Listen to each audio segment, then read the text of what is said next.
Why are you forcing this soulmate connection on people who are related to one another? Oh my gosh, she's just... Ugh. Not that I'm accusing anyone of theft, but...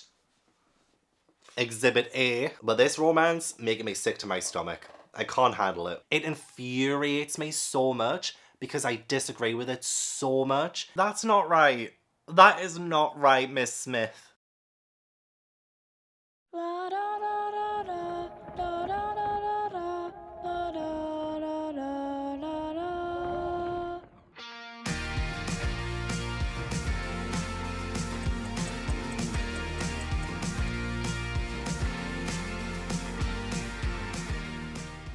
Hi everyone, welcome back to How to Train Your Gavin. In today's video, I'm going to be doing another complete series reading vlog. In the past, I've done reading vlogs for Pretty Little Liars, Gossip Girl, Heartstopper, and The Vampire Diaries. And it was actually my Vampire Diaries vlog that inspired me to do this one. So in this video, I will be reading all of the Secret Circle books by L.J. Smith. I did my Vampire Diaries video back in January, and in the comments of that video, I got a lot of requests to do The Secret Circle by the same author, as well as the Night World series, which I don't know if I really want to touch, to be honest, because I don't have any affinity to the Night World series, but I do with The Secret Circle because I used to be obsessed with the CW TV show. This series is a series of young adult books, and it follows Cassi Blake, who is initiated into a circle of 11 other teenage witches, and unfortunately they do end up unleashing darkness upon their town. Matters are further complicated when Cassi finds herself in a love triangle that threatens to tear the circle apart. Yes, this series was written by the same author as The Vampire Diaries, and she wrote these right after writing The Vampire Diaries in the early 90s. L.J. Smith wrote the first 4 books, and then we have another writer called Aubrey. She ended up writing the final 3 books. L.J. Smith wrote The Initiation, The Captive Part 1, The Captive Part 2, and The Power. The Captive Parts 1 and 2 are usually put together when people talk about the Secret Circle series, so usually it's said that there are 6 Secret Circle books, not 7.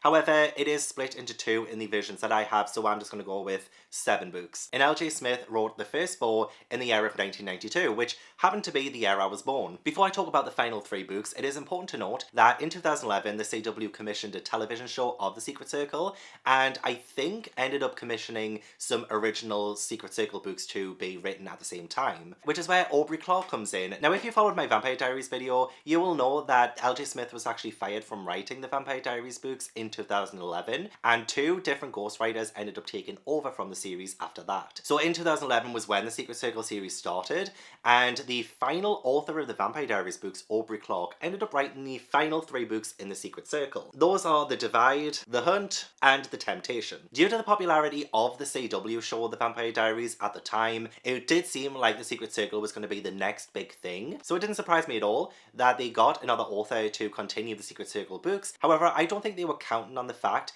that the Secret Circle would be cancelled after 1 season and 22 episodes, and let me tell you, I was a big fan of the Secret Circle TV show. I really enjoyed it when I first watched it. It wasn't amazing by any means, of course not. It was the first season, it was still finding its feet, but I really enjoyed it, and I really wanted a season 2, but they robbed me of my dreams, essentially. So I cannot wait to read these books and maybe try and contrast and compare it to the television show. However, one huge problem with that is that I can barely remember anything that happened in the TV show. It aired 12 years ago this year.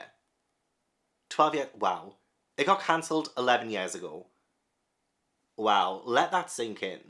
You know, it was my 31st birthday yesterday, and already I feel old, so I did not need this call out. Either way, I think it's going to be a really interesting experiment reading all 7 books of the Secret Circle series, so do join me in on the adventure. I will be going through everything that I like, everything I dislike, all of the spoilers, so beware of that going into this vlog. I will leave no stone unturned. And before I get into reading all of these books, don't forget to leave this video a like if you enjoyed, and subscribe if you haven't already. Okay, let's get to reading.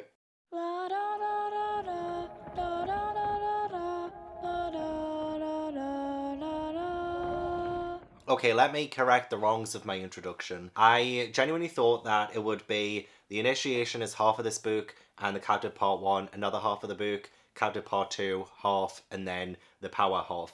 So I thought that it was like genuinely 4 books, because sometimes you do get books split into 2 parts for any given reason by publishers, but what I think happened here with whoever published these, is that they published the first book in it, which takes up all of that, and then there's like a tiny little bit of the first part of The Captive, and then the whole second part of the captive is in here, and the power. So it's like they went, okay, we have 3 books, but we only want to publish 2 books. So I find it really odd that so much of this book is the first book, and then like a tiny part of the next book. I just feel like that's just silly. So it does turn out that's not the case. So it is only 6 overall books in the Secret Circle, which, you know, you will be able to find that on Wikipedia. I know, don't judge me. So I did finish The Initiation. I read the first book all yesterday, and my first initial instinct is L.J. Smith is just not for me. All of the books written by L.J. Smith in the Vampire Diaries weren't good. I gave them round about 1 and 2 stars per book, essentially. And I don't feel like this is like any better in terms of writing. What I will say though is that I am very intrigued, and I'm not writing this off just yet. Just because I don't gel with the writing doesn't mean that I think that this is a genuinely terrible book. I don't think it's like terrible per se. There are definitely things about it that I really did not like, as well as things that I think really enhance it. So we do follow Cassi straight away, and I don't know why. Like, I feel like this could have been so much better plotted and better paced. But, you know, we have Cassi with her mum. They're doing like this kind of vacation at the start.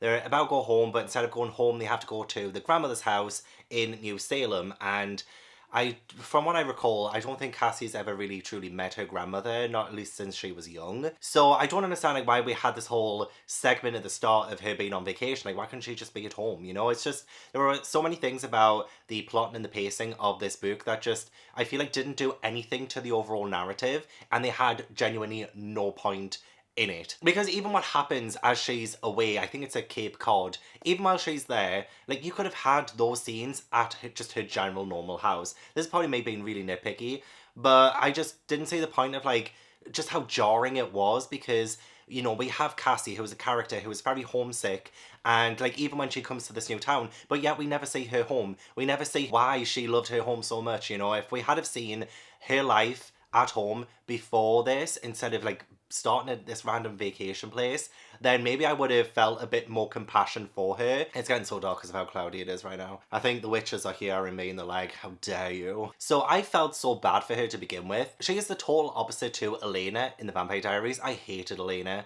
And I mean, I'm not saying I like Cassi, but to begin with, she was very sensitive. Like, I did feel some compassion towards her and her situation. You know, she just really wanted to go home. And when she starts a new school at New Salem, she's bullied, she is treated very unfairly, which of course, like, I felt so bad for her. As somebody who has been bullied themselves at school, it's like very awful to see. But take Cassie's character as the total opposite to Elena. In Elena, she would abuse her power as the sort of queen bee of the school. She was extremely unlikable from the very beginning, and at least Cassi was likable to begin with. And then we kind of just like see her sort of start to fall apart, and I do blame the writing. Some really weird choices made on the author's part. And I'm sure L.J. Smith is a lovely person, don't get me wrong. I know I seem to hate every book she writes, but I just feel like, you know, she's writing young adult. You know, teens sometimes are kind of unlikable, and this isn't exactly my age range anymore. But I can still transport myself back to being a teenager. I can still remember what it was like when I was like a 14, 15-year-old, and, you know, the people around me, you know, our own lived experiences help inform what we read. And I just, again, like, I said this in the Vampire Diaries video, I'm sure, but I feel like L.J. Smith was raised in a lab, and she doesn't actually know how teens are supposed to interact, or at least how they should be portrayed, and it just felt so jarring. So to begin with, and this is important, Cassi does meet a random boy on the beach, and she ends up helping him hide because he's running away from some people, and there is a little bit of a, like, a sort of spark between them. And like, I'm not saying like I felt it, but I can totally understand when you're younger and you meet this, like, again, I need to turn the brightness up, this damn natural lighting, I swear. I know, like, when I've randomly met someone, I haven't exactly like fallen head over heels in love with them, but I do feel myself falling for them. And so like she has this one meeting with this guy on the beach. It must have lasted less than 10 minutes. And he is all she can think about for like so long afterwards. Like, she dreams about him, and she even believes that she loves him. And then, yeah, all the stuff happens where Cassi has to go to her grandmother's house in Crowhaven Road. I will say, I do like the idea of Crowhaven Road. So essentially, it's a neighbourhood where, you know, because there are witches in this, but you don't actually find out for a little while in this because nothing happens for the majority of it. We are set in a place where there are witches, and their descendants all pretty much live on the same street called Crowhaven Road. And they are like sort of like the original families, as you will. And there is some like really weird stuff about that coming up as well. I will also point that out. But I did like the depictions of some of the houses, the place that she's gone to. It can be very atmospheric. So I do like all of that. I think sometimes the writing does shine a little bit through the description, even though sometimes it feels it's going on overtly long, or it seems like so irrelevant. And actually there was this one description, right? This is gonna be all over the place. This isn't gonna be as organized as my Gossip Girl video, for instance. But there was there was something that, and I'll probably find it because I highlighted it, but I think it was Cassi maybe, she made a comment on someone's leg, and she's like, "Ooh, that's a well-made leg." And I'm just like, as a description, like, would you see someone and like look at their limbs, like whether it's their arms or legs, and be like, "Oh, that's a well-made leg"? Like, what? You know, little moments like that is just so questionable. But yes, we do have like nice moments between Cassi and her grandmother. She says she's not really old and ugly at all, Cassi thought, snapping off stems to the creamy flowers. She's just different. Different doesn't necessarily mean bad. And I think that's like a really good little message. It's just a shame that this message is kind of suffocated amongst the kind of poor depiction of these characters, because again, like, I loved the Secret Circle TV show from what I remember, and I have that image in my mind of these characters and how they're supposed to act, how they're supposed to be portrayed, and like the book is just like already like kind of really different. I mean, I can kind of see some similarities with like say Faye, for example, and maybe even Diana and Cassi. I mean, I don't think I really liked Cassi all that much in the TV show either.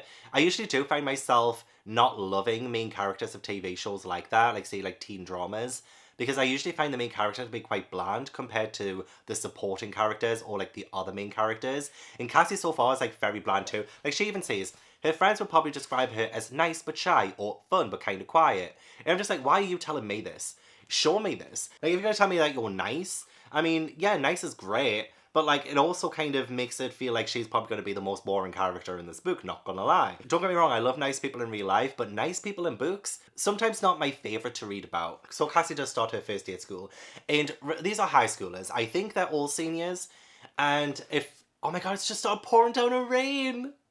Isn't that so cool, Ash? Oh my god. Anyway, yeah, I keep forgetting that they're in high school because they act like middle schoolers.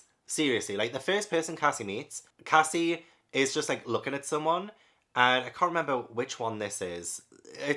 There's a lot of character names. There are a lot of characters to remember in this, by the way. At the motorcycle bike path thing, and there is a rider, a girl, and Cassi stares at her. "What are you staring at?" the girl demanded suddenly.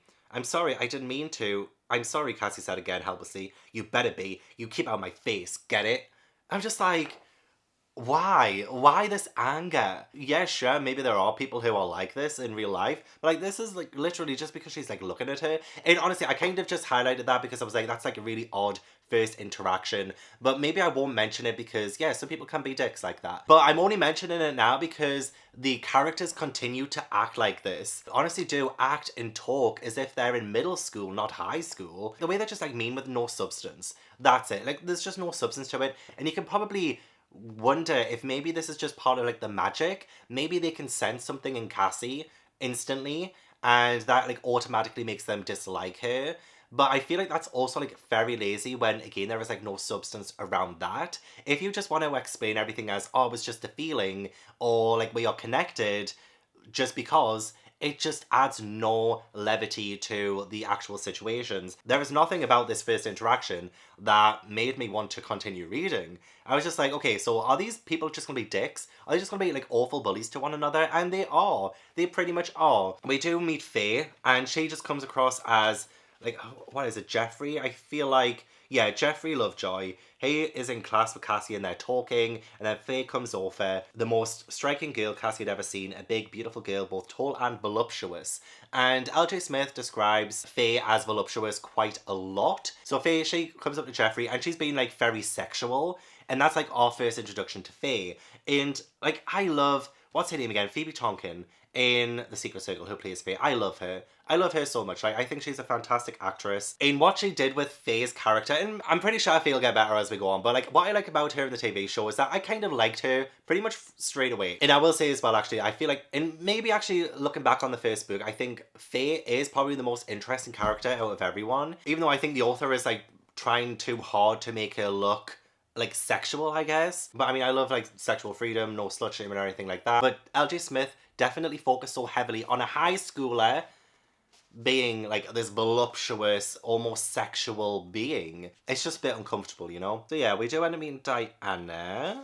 Dirty Diana, no. Diana helps Cassi because Faye and her sort of lackeys, who are also part of the circle, I will get to all their names soon, I promise. They start to target Cassi and they treat her really badly because she overheard something that Faye and the gang have done. I think it was when they were bullying Sally. And all Cassi did was overhear it because she was there first. Faye and everyone came along, bullied someone, and then, you know, Cassi was there to overhear the whole thing, and then they turned against Cassi. And they do like the most juvenile stuff. They put stuff in her locker. They make everyone walk away from her whenever she approaches people. And they also go to the principal as well to say that Cassi was the one who bullied and pushed Sally, not whoever it was in the circle who did it. So Diana comes along. She was almost as tall as Faye, but unlike Faye in every other respect. So I do love the depiction of how opposite Faye and Diana are as well, because like Cassi is so opposite to Faye, and as we, you know, start to read a bit more, we do see the connections between them and what makes them so alike and stuff. But yeah, they are kind of like the foil for each other. Where Faye was voluptuous, she was slender. Where Faye was dressed in red, she was dressed in white. Instead of a wild black mane like Faye's, her hair was long and straight and shimmering, the colour of the light streaming in the window. So we have Diana depicted as like this kind of angel figure almost, and there was a lot of angel imagery and religious imagery in the Vampire Diaries, and how I'm not going to say because it'll probably spoil that series. So if you don't want to know, I will not mention it. But I do mention it in my Vampire Diaries video. But there is like a lot of religious imagery and like angels and stuff like that. So maybe Diana has been set up as this sort of angel figure, especially since she helps Cassi. Like she comes in, she is her like knight in shining armor. And I feel like this was like the last moment when I really like sort of like cared much about Cassi, because like she clung to Diana and sobbed like a little child. And I felt so bad. Like that is awful. Like I feel so bad for Cassi then. But I feel like this is when my emotion towards Cassi kind of stopped, because she kind of gets worse after this. And I feel like it is the author's fault for trying to rush character development and trying to force these character connections right down our throats. So Diana and Cassi are talking. Diana is telling Cassi about like the lore of the place, like the history of the place, people. This is so weird. They get to talking about each other, and Diana says, I'm always wondering why people are so nice to me. And then Cassi gives this whole paragraph and ends the paragraph with, and I guess the fact that you're the most beautiful person I've ever seen in my entire life doesn't hurt. And that is nice in a way, but when you've literally just met that person, it comes across as so weird. Because then the next thing she says, you know, it's funny about us both wishing for sisters and neither of us having one. Diana says, I feel I can talk to you somehow, even more than to Melanie and Laurel, even though we've just met. And it's just like the focus of like, yeah, this is a bit ridiculous because we've just met. Like the fact that the author is literally writing this down and reminding us that, yeah, they have just met. This is weird. But again, like you could probably say, oh, well, it's probably just the magic and the whole connection with the circle thing that's talking. But again, I just find that so lazy and so convenient. Especially with the way that this is coming across. They just don't talk like actual genuine people. Cassi says, you can. I don't know why either, but you can trust me no matter what. And then Diana, I was thinking maybe we could sort of be foster sisters to each other. Sort of adopt each other. Then I'd have a little sister and you'd have a big one. Again, you've just met. Like, whether or not you're connected by the circle, that's like really odd to say after you've just met each other. Oh, let's adopt one another as sisters. As much as I appreciate that sentiment, I feel like because there was no character build-up and no character development before this, this is coming out of nowhere. And it feels so out of place. I don't like how forced that connection between them is. Like, is there genuinely a friendship between them two? I don't think so, because we barely had any time together. Even by the time I finished reading the first book, they barely spent any time together really to really develop their individual traits and how they work together as friends. You never say that. It's literally just straight into, let's become foster sisters. We do learn that Diana has a boyfriend who is MIA at the minute. Like, he's gone to look for things, which it turns out to be like the master tools, which, you know, we do have this coven. They can only use like the magic within, but I think if you master the master tools, you can have your own powers and be strong. And I can vaguely remember something about that in the TV show. I do really need to rewatch it. I do actually have a custom made Blu-ray disc that I made myself with all the Secret Circle episodes on. I was that obsessed, and they never released the show on Blu-ray, so I ended up having to make my own. And so before I get back to Adam and how messy that becomes, we do have a death. So finally, I think 154 pages in, we have something actually interesting happen. So Cassi ends up finding the dead body of Corey, and Corey was part of the circle. She was one of the lackeys who is controlled by Fae, essentially. And Cassi remembers the words that Sally, the one who was bullied, said, someday they may find you at the bottom of the stairs with a broken neck, someday they may find you. And here we have Corey at the bottom of a hill with a broken neck. So that was so interesting. Like, I am intrigued by that. Like, I cannot remember if this was even brought up in the TV show, if this was an actual thing, but I am intrigued by the general plot when we actually get to it. As I said, 154 pages in, this is the first we've heard of this death. And also at this point too, Cassi doesn't know she's a witch. You know, she's observed people, she's seen like little odd things happen, but it's been so vague so far, and for some reason everyone is keeping this a secret from Cassi. Even Faye, even people who don't like Cassi are keeping it a secret. I'm just like, why? Why are you respecting the secret of that? You know, if you hate her so much, just tell her. Especially since you're messing with her so much, just tell her. Why aren't you telling her? You know what I mean? So it was great that we actually finally had some kind of interesting thing happen. And then we have a random initiation, which is what the book is titled after, where Cassi is sort of kidnapped. She has like this hood put over her head. She has no idea what's happening. And she has been taken to this place where all of the people in the circle are, apart from Adam. And I genuinely thought that this initiation would have been far more interesting than it actually was. Page 169 is when she's taken to the circle. And page 170, Diana says, who challenges her? Faces, I do. And then we have this whole internal monologue. And the first thing is Faye has a blade and says, I challenge you. If there is any fear in your heart, it would be better for you to throw yourself forward on this dagger than to continue. So what is it, Cassi? Is there fear in your heart? Careful how you answer. So this is the first test, is whether or not she's scared right now. I mean, to be fair, she's just been kidnapped, so yes. But then Cassi focuses on Diana and like how much she really trusts Diana and she really likes Diana. So, like, she's like, no, I don't have fear in my heart. So she steps forward into the circle without fear in her heart. Diana tells her to come to the centre. Oh, and this is where Cassi is like, there was something on Diana's long, well-made upper leg. Again, like, why? Why would you call a leg well-made? So the next part of the initiation is she has to turn around. Diana puts her hands on his shoulders. She's being whirled around and pushed from side to side from person to person. So, like, she's just being passed along the circle, and then she stops. You've been challenged and you've passed the tests. That was the initiation. All she did was say that she wasn't scared, get passed around the circle, and that's it. That was the initiation. Like, how boring is that? And I'm not going to lie as well, but it seems like whenever magic happens in this first book, it's from them just closing their eyes. There might be an incantation as well, but it seems to be something that they just manifest.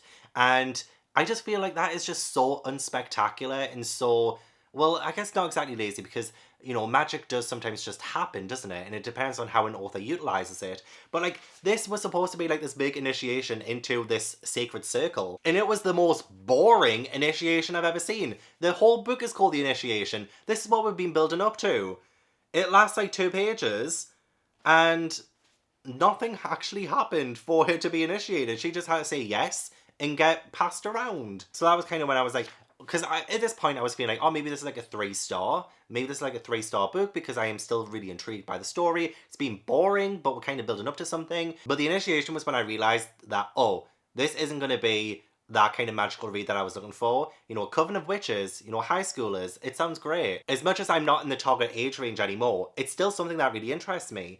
But to see how magic is actually portrayed in this, it's just so boring. As part of the circle, they do need 12. They need 7 girls and 5 boys. And they need to find out who killed Corey. And then on page 183, this is when they decide to tell Cassi what she actually is. Like, after all of this, that's when they're like, oh, now that you're one of us, I think it's time to tell you what we are. I mean, somebody could have told her, like, ages ago. But Cassi is like, oh, I feel like I already know. You guys can do things that other people can't really do. You can make fire out of nowhere, push people without touching them, stuff like that. And she kind of comes to her own conclusions. But it's like, still, all of this happened without nobody actually telling Cassi what the fuck, you know? All right, okay, I highlighted this whole bit because this is when I think, like, the whole circle thing and all of that is just, like, so odd. Like, I feel like it's kind of incestuous as well. Because they're talking about, like, how the New Salem place was founded, incorporated in 1693, 1 year after the trials ended, our little town was founded with just the 12 members of that coven and their families.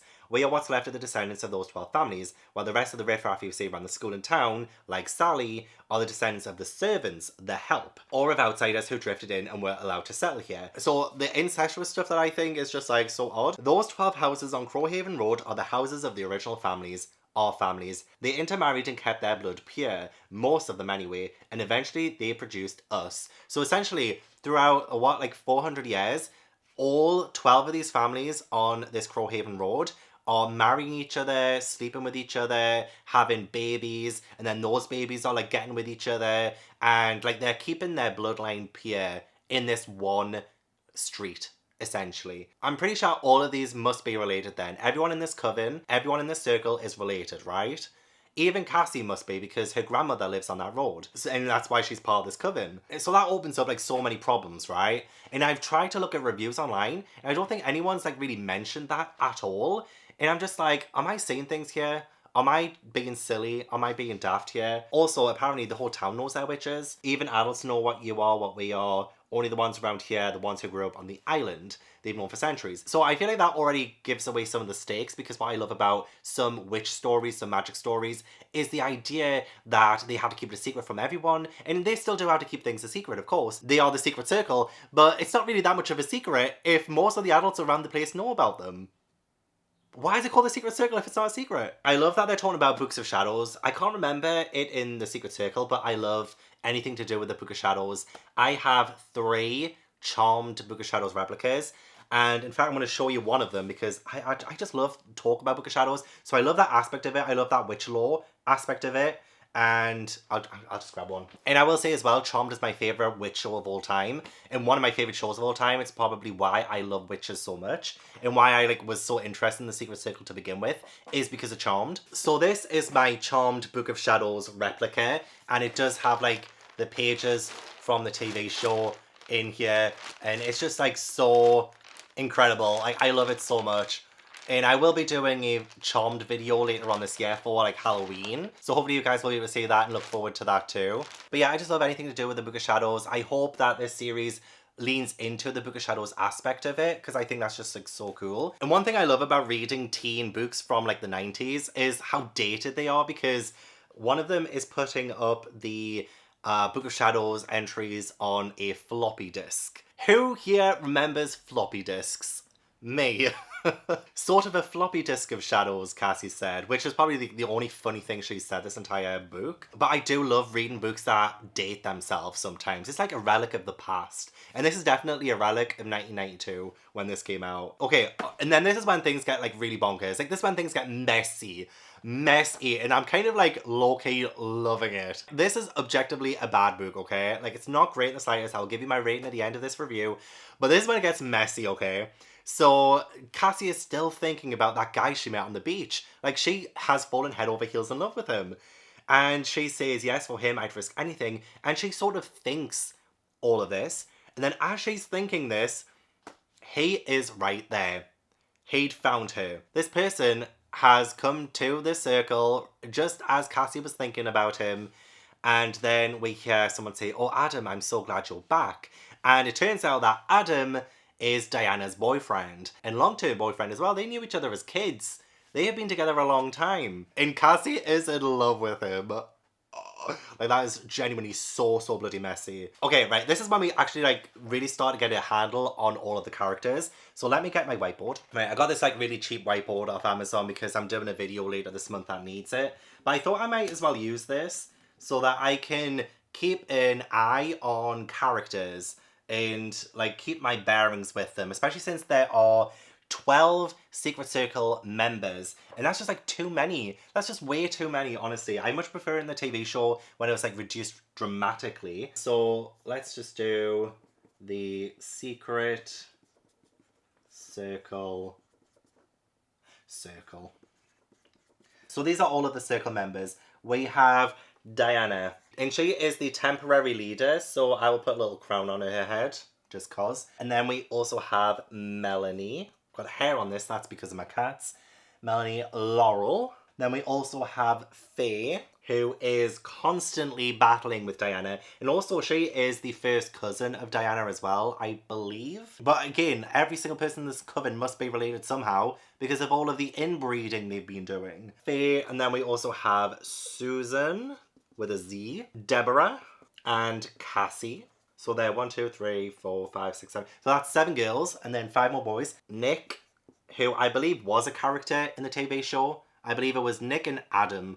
They're the 2 male characters in the coven from what I remember. Sean, the 2 Henderson... I'll write Adam.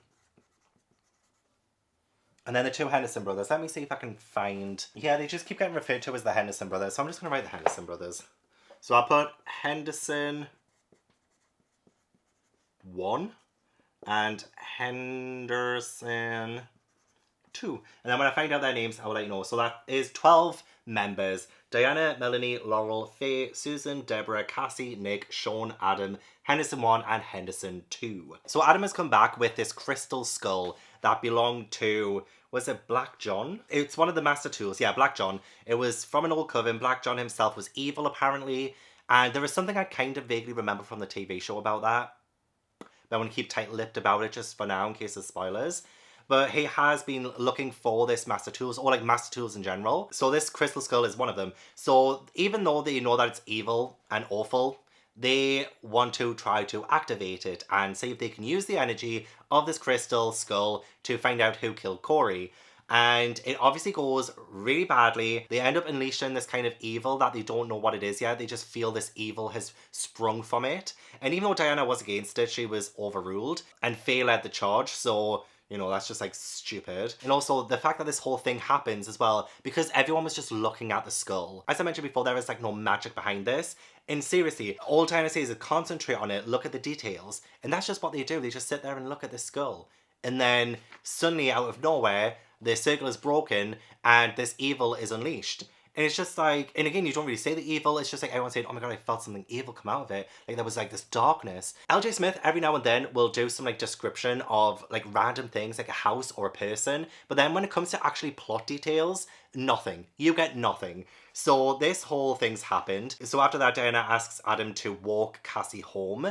And Cassi is trying to play it cool because, again, like she absolutely loves Adam. She tries not to tell him at first because she doesn't want to betray Diana. And when they're talking, she tells him, I'm in love with you. Again, they've met like once. Once on a beach. You know, they haven't actually spent any time together. He was remembering, she thought, realising on a conscious level just what he had actually felt that day. Slowly, she felt herself being drawn toward him until his arms were around her, embracing her fully. The silver cord could not be denied any longer. So there's like this talk of like the silver cord between them. Again, I just think that's like lazy connecting of them as characters. And it just, it's kind of gross. And then Adam kisses her and he says, I love you. I love you. My destiny, she thought. She'd found it at last. Every moment of her life had been leading to this. This is like their second meeting. And they've only seen each other briefly before that for like circle stuff. And I think it's just like the one time as well because he brings a skull. They try to activate it. The evil's unleashed. Diana asks him to walk her home. So yeah, this is like their third meeting. The chemistry between herself and Adam. Don't tell me that. Make me feel it. And I genuinely do not feel it. So they end up casting like this blood spell, like an oath, to never do it again because they don't want to hurt Diana. Because they both love Diana so much. I'm just like, again, this came out of nowhere. But I love it at the same time because it's the messiest thing. Because guess what? Somebody saw what happened.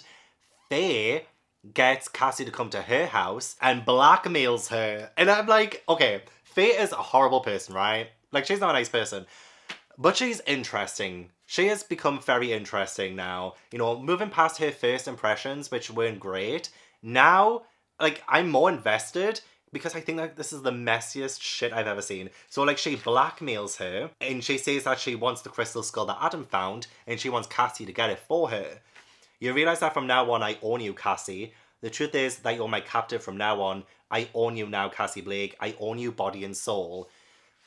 And then that's the end of the book. Like that, I feel like that was like, I mean, it's melodramatic, definitely. And it actually made me more invested. So I probably was like leaning towards a 1 star after the whole Adam and Cassi loving each other kind of fiasco. But then Faye coming in to blackmail her about it. Oh my god, like that made it a 2-star instead. So this is going to be a 2-star out of 5. And that's what I gave the very first Vampire Diaries book to. And that isn't a good rating. There are definitely things about this I like the intrigue. I do kind of like the plot when we actually focus on the plot.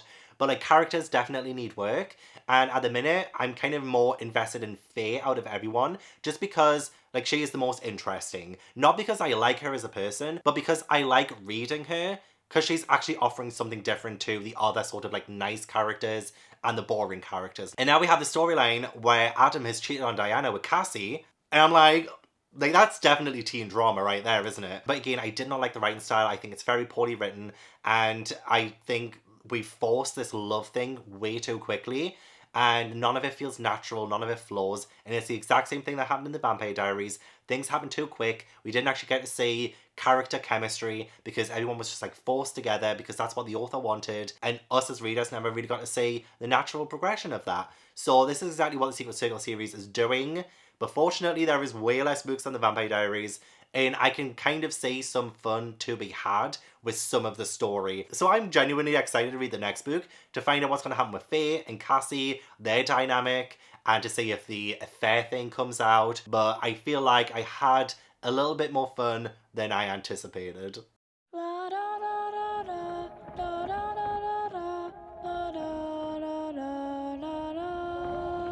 So I ended up reading The Captive Part 1 last night and then Part 2 today. I discovered, well I say discovered, I've seen this cafe around and it's a cafe that's near me and it used to be a church and it's been renovated to be a cafe and it looked so good and so cool and I really enjoyed being in there. But I found it so weird that I was sitting inside a church reading a book about witches. But yeah, I finished the second book. I am just going to do them as one book and I feel like that's what I should have done to begin with, but I was confused, okay? But yes, we ended the first book with a cliffhanger of Faye blackmailing Cassi. And yeah, Cassi is now like all in. And I just think like she becomes like a worse character in the second book. She's like on par with Elena now. Like it just seems like L.J. Smith wants to write terrible main characters. That's just her shtick. But the thing that Faye tells her is that if you tell her you'll kill her, you'll destroy her faith in everything she's ever believed in, the coven will be destroyed too. So the things that Faye is asking of Cassi are things like steal the skull and things that will literally destroy the coven and will make everything even worse, essentially. So like Cassi, she doesn't make the best decisions and you will see the more I talk about this review that she also like she feels like corrupted in a way and the things that she thinks, the things that she wants to do are just like so different to how we first came across her. And there is that whole idea of how conflicted she is with herself and she keeps thinking, oh, am I bad, am I evil? She doesn't do anything to convince us otherwise. She's just like, yeah, okay, I guess I'm bad, I guess I'm evil.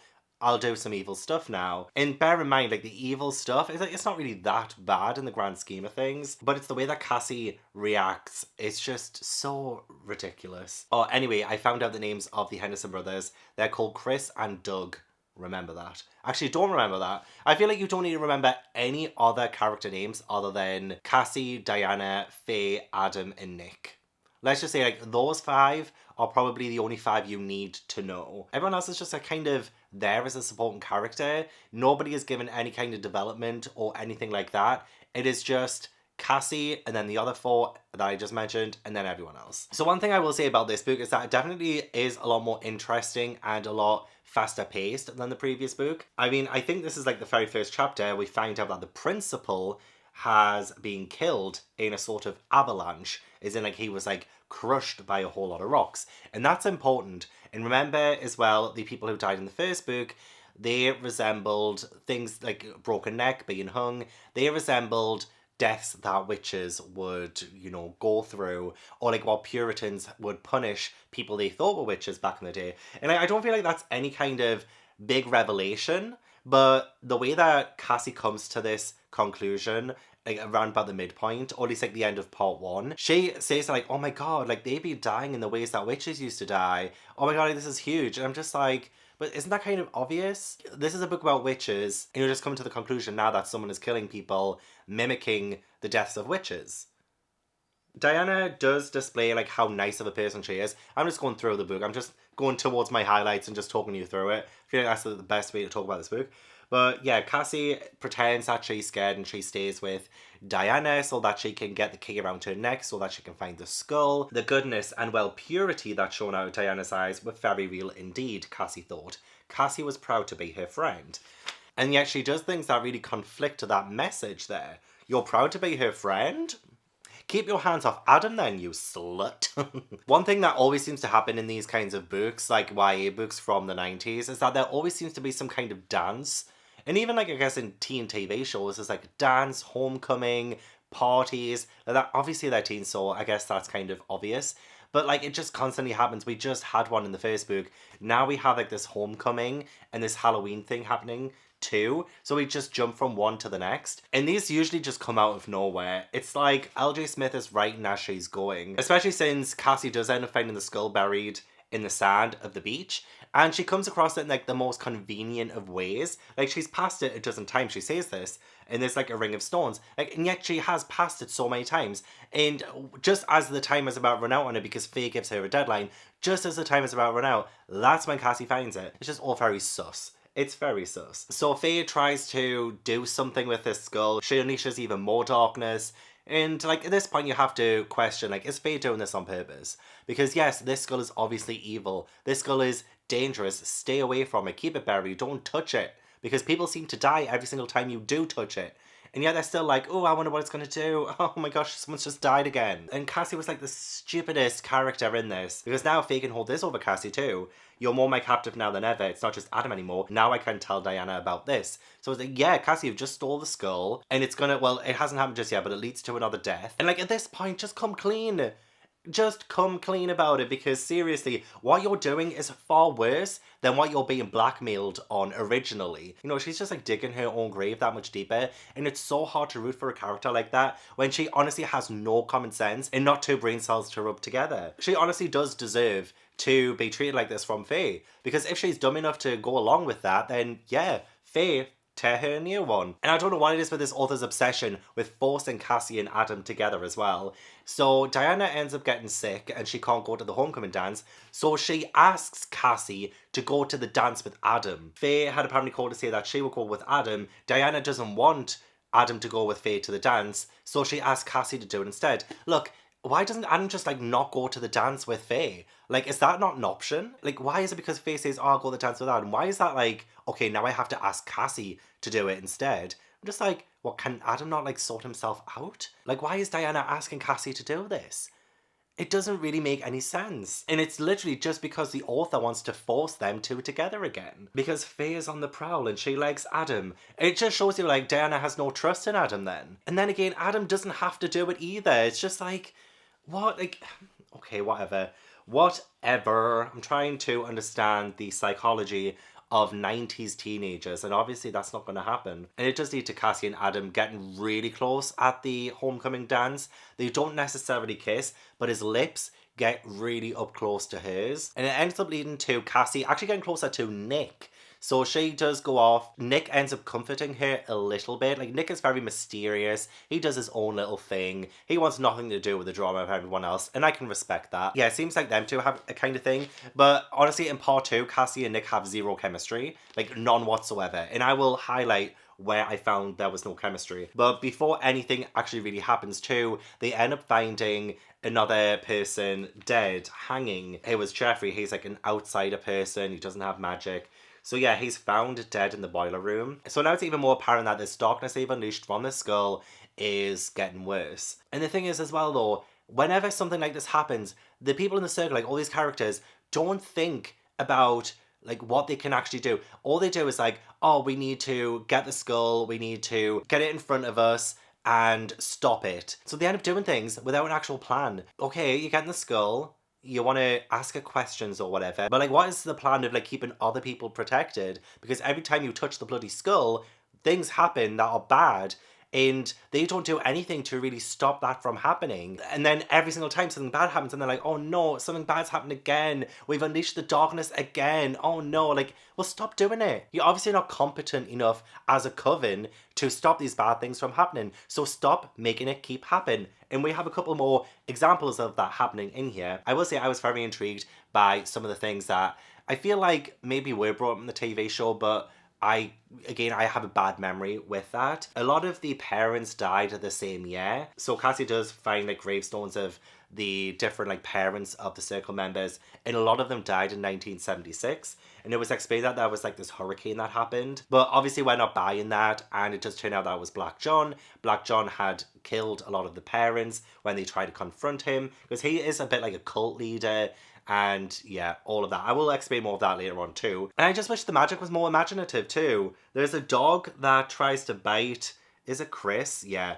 And so the way that Cassi stops her from biting Chris, it just says she did something with her mind. She could feel it going out of her like a blast of heat. It hit the dog, and the dog let go of Chris's foot.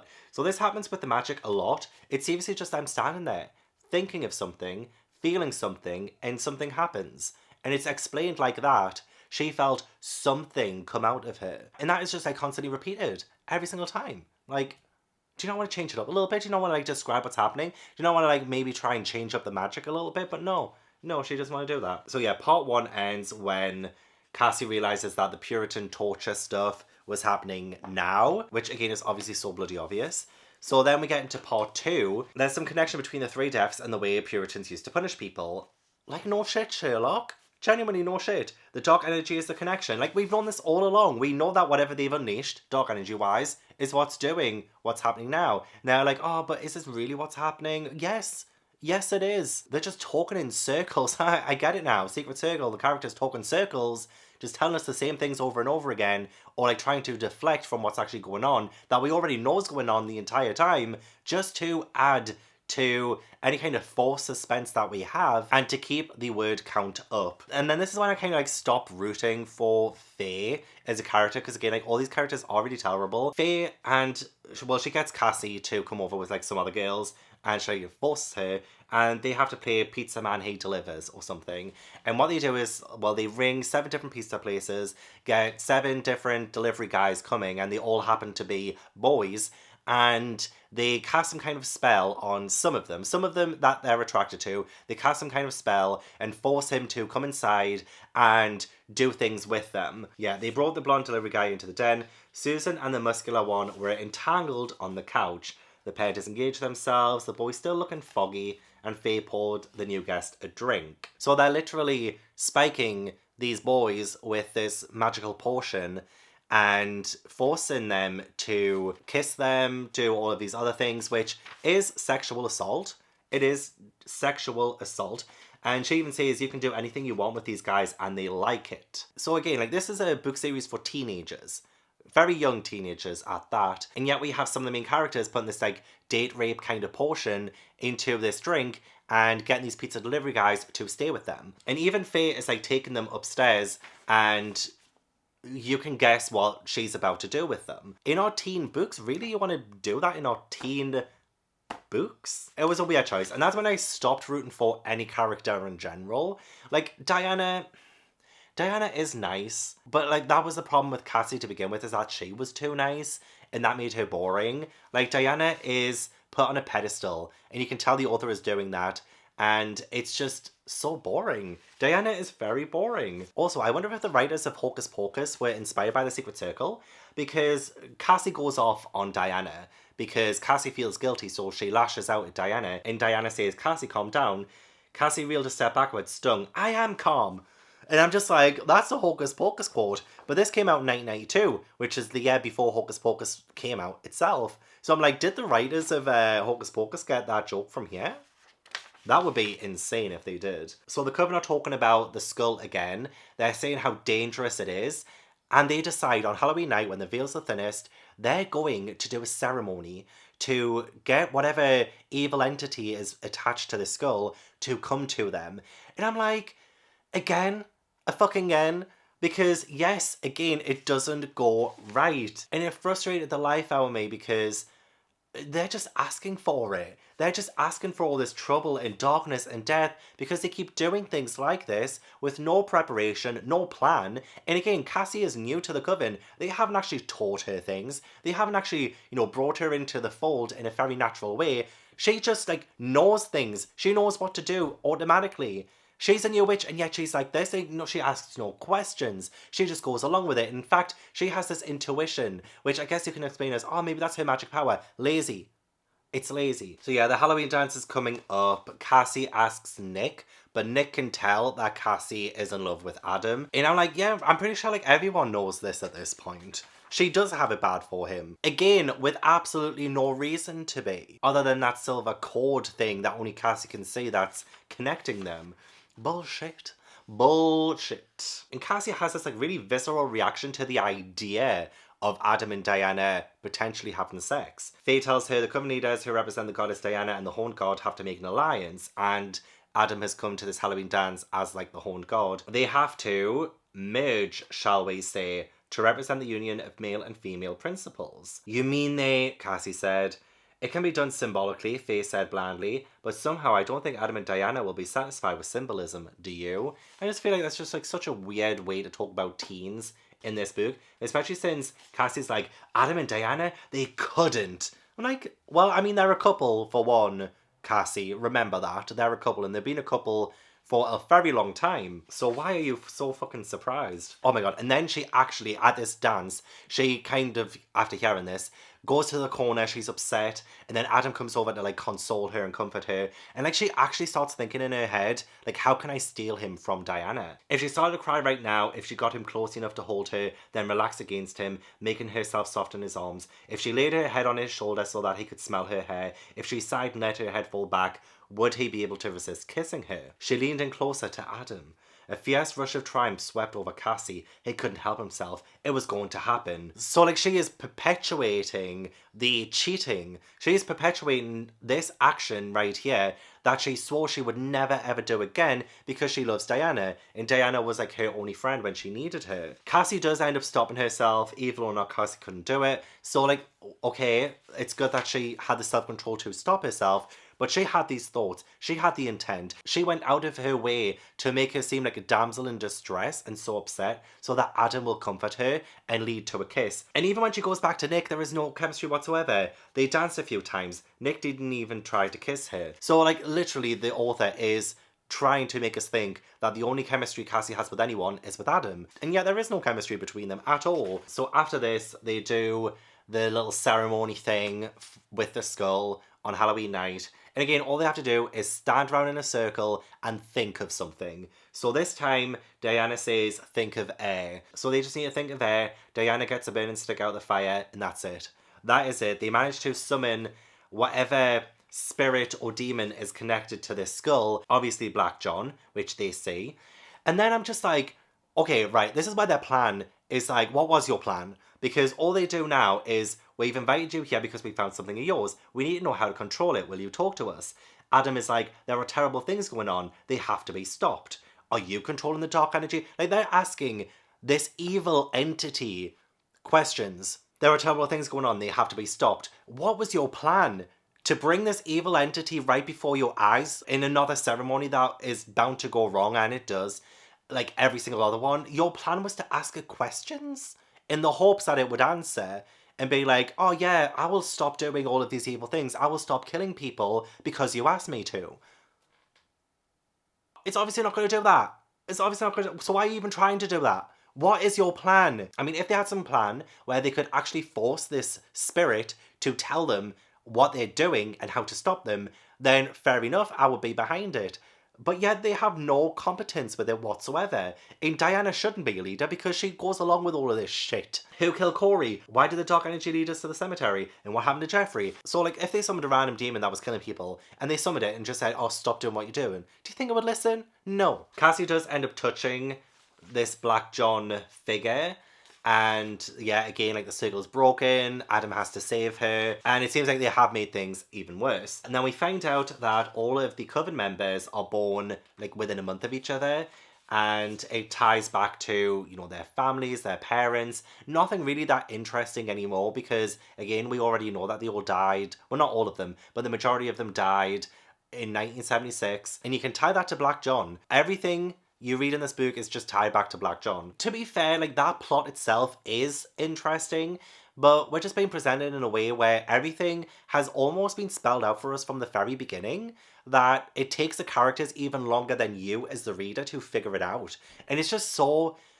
sometimes that's good because then you feel like you have leverage over the characters and you can see them work it out. But it's honestly just so obvious, so painfully obvious in this book that it just makes the main characters look even more incompetent. And it just makes you frustrated. It makes you so frustrated because you're like, girl, I knew about this like 20 chapters ago. I mean, to be fair, the drama between the Coven members is probably the best part. Like, Faye, with the whole blackmailing Cassi and stuff, is probably, again, like the best part. So the leadership vote's happening and Faye forces Cassi to vote for her against Dainya.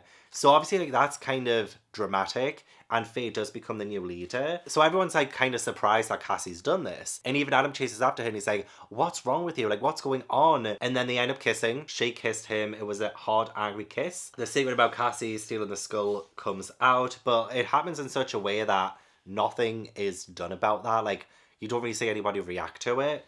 So they get the skull and half of them go to the cemetery to do like a ritual thing with it, and Faye's holding it and the skull explodes. All the other Coven members do end up coming and seeing this happen, and like that whole part there was exciting, so I will give it that. Even though Faye is a terrible leader, like that was a very exciting part. But in doing this, it means that Black John is back and he's like an actual fully fledged person, which is exciting. But again, it's through their own character's stupidity that this has even happened. Cassi ends up going home where she knows that the dark energy has gone and her mother is, well, she's there, but she seems like almost like a doll-like, soulless kind of person. So they get her out and then her grandmother's on the floor. There is this charred, burned thing standing over her, who we can assume is Black John. And then in order to get him away, think of water.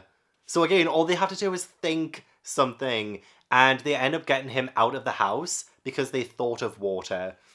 Oh my god. The grandmother just tells Cassi so many like revelations. She tells her where the family's book of shadow is. She says that Faye, she fooled her. I didn't think she would move this fast. I thought we would have more time, but we don't. So it does seem like Faye has always been known to be someone who would probably bring about Black John. Also, we got confirmation that Nick is Cassie's cousin. So this whole chemistry, not chemistry thing between Nick and Cassi, in fact, with any of the characters, because they are all related. They are all related, whether they're second cousins, third cousins, they're genuinely all related. So all of this, Adam and Dainya together, sick. Cassi and Adam, sick. Just all of them. Like, why did the author do this? Why did she make them all related? She's worse than Cassandra Clare. Black John back in the day got them all somehow to all have sex and then have 11 babies at the same time. And then the 12th baby, I think, is Cassi. And I think there's like some hint that Black John might be Cassie's dad. And I think actually in the TV show, Black John did actually turn out to be Cassie's dad. But yeah, he became a kind of cult leader. A lot of the cult members ended up confronting him. He ends up killing them. They burned his body, but they couldn't burn his spirit. And he's been here waiting ever since. Oh, and Cassi is the chosen one. She is the only one who was able to take Black John down. Her and her alone, apparently. So I'm just like, you could not have picked a more vanilla chosen one, could you? Seriously, like, we're fucked. We are fucked if Cassie's in charge. And then we end with the circle getting back together, Cassi telling Faye that the blackmail, the threats, it's all over, I'm not your prisoner anymore. So then Faye's like, well, okay then, Dainya, I have a little surprise for you. And Cassie's like, shit, is she actually going to tell her? Like, Cassi, like, the whole point of her blackmailing you was that she would keep your whole secret with Adam a secret. But the moment you tell her, look, the deal's off, you know, and then Faye goes to tell Dainya, and she's surprised by that. Honestly, Cassi, you are dumb. So yeah, it does end with a cliffhanger. Dainya, she said, I have a little surprise for you. So yeah, this is the second book in a row now that we ended with that kind of cliffhanger. In the first one, it was Faye blackmailing Cassi over the secret with Adam. And then the second book, the cliffhanger, is Faye exposing the secret of Cassi and Adam, which, I mean, it is dramatic, melodramatic, yes, but I kind of eat that part up anyway. But yeah, this is just a really frustrating series at this point, where the characters are just acting so stupidly. They keep going into these dangerous situations, not thinking about the outside kind of world, really. Yes, they have this kind of protection for themselves, which always gets broken, by the way, whenever they do these like little ceremonies or whatever, and just without any care for anyone else, like anyone in the world. And we've had deaths because of them and their stupidity, and just the fact that they're like 15 steps behind the reader. We already know everything that they discover in this book, essentially.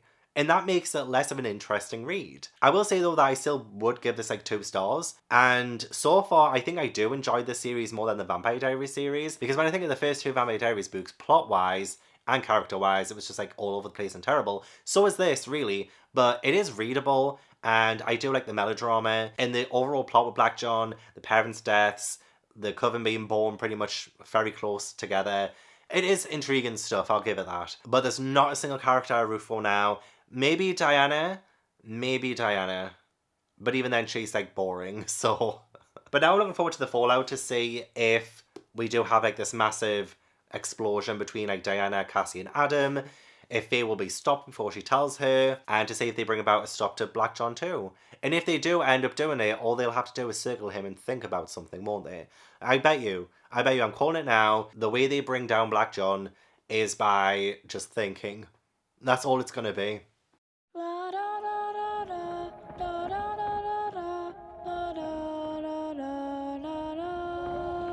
Okay, so the third book that L.J. Smith wrote, the last book in the original Secret Circle trilogy, I guess. Well, picture like the first 2 books as you're pumping air into a balloon, right? The balloon's getting bigger and bigger over the course of the first 2 books, and then you get to the third book and you want to tie it up and keep that air inside the balloon, but at the big size that you want it at. But this book, from, I guess, the very first chapter, actually no, maybe chapter 2, starts to deflate. L.J. Smith is letting all of the air out, so that even though we've been building plot-wise to, I guess, this confrontation, well, actually not just with Black John, the villain of the story, but also with the drama between, like, Adam, Cassi, Dainya, Faye, like all of that's been getting built up and built up. We're blowing all of this air into this balloon, but then from the second chapter, we're letting the air out of that balloon until it shrivels up and there's no air left inside it. That's what reading this book felt like. I was really looking forward to getting some loose ends tied up, which, you know what, to be fair, I think we do have a lot of loose ends tied up. But unfortunately, because of the storytelling of it being so poor, and the fact that the majority of this book is very anticlimactic, it just felt so flat. It just fell so flat, and I hated the ending. I hated it. Oh. See, I try to look for most of the positives in these books, I really do, but it's really hard with the final book that L.J. Smith wrote herself, and I am going to tell you why. I'm going to go through it like I have done the first 2 books, and I'm going to tell you exactly what I found wrong with it. So we did end book 2 with Faye getting everyone together, the circle together, and she is going to expose Cassie's secret about getting with Adam behind Diana's back. So this all comes out, and you would expect the fireworks of that revelation. You would expect some kind of drama to unfold from that, especially since Faye is like making it sound worse as well. I mean, it is bad anyway with the whole Adam and Cassi really getting it on. Like, that first kiss between them was way too full force, I guess. But then Faye does kind of twist the knife and she says things like, Cassie's the one who offered to get me the skull because she didn't want me to tell you guys. But then after all these revelations comes out, Diana's very quiet. And then Adam speaks up and he's like, right, it's my turn to talk, so shut up. And he points to Cassie and is like, she doesn't deserve to be put through this, especially not tonight. Just like, can you imagine if you find out your boyfriend's cheated on you and he sticks up for her and he says, look, even though she's just betrayed her best friend's trust, you know, she's gone through too much. Let's not do this. You know what I mean? It's just like, you don't get a free pass to being a bad person because of, well, I mean, I guess Cassie's grandmother did just die.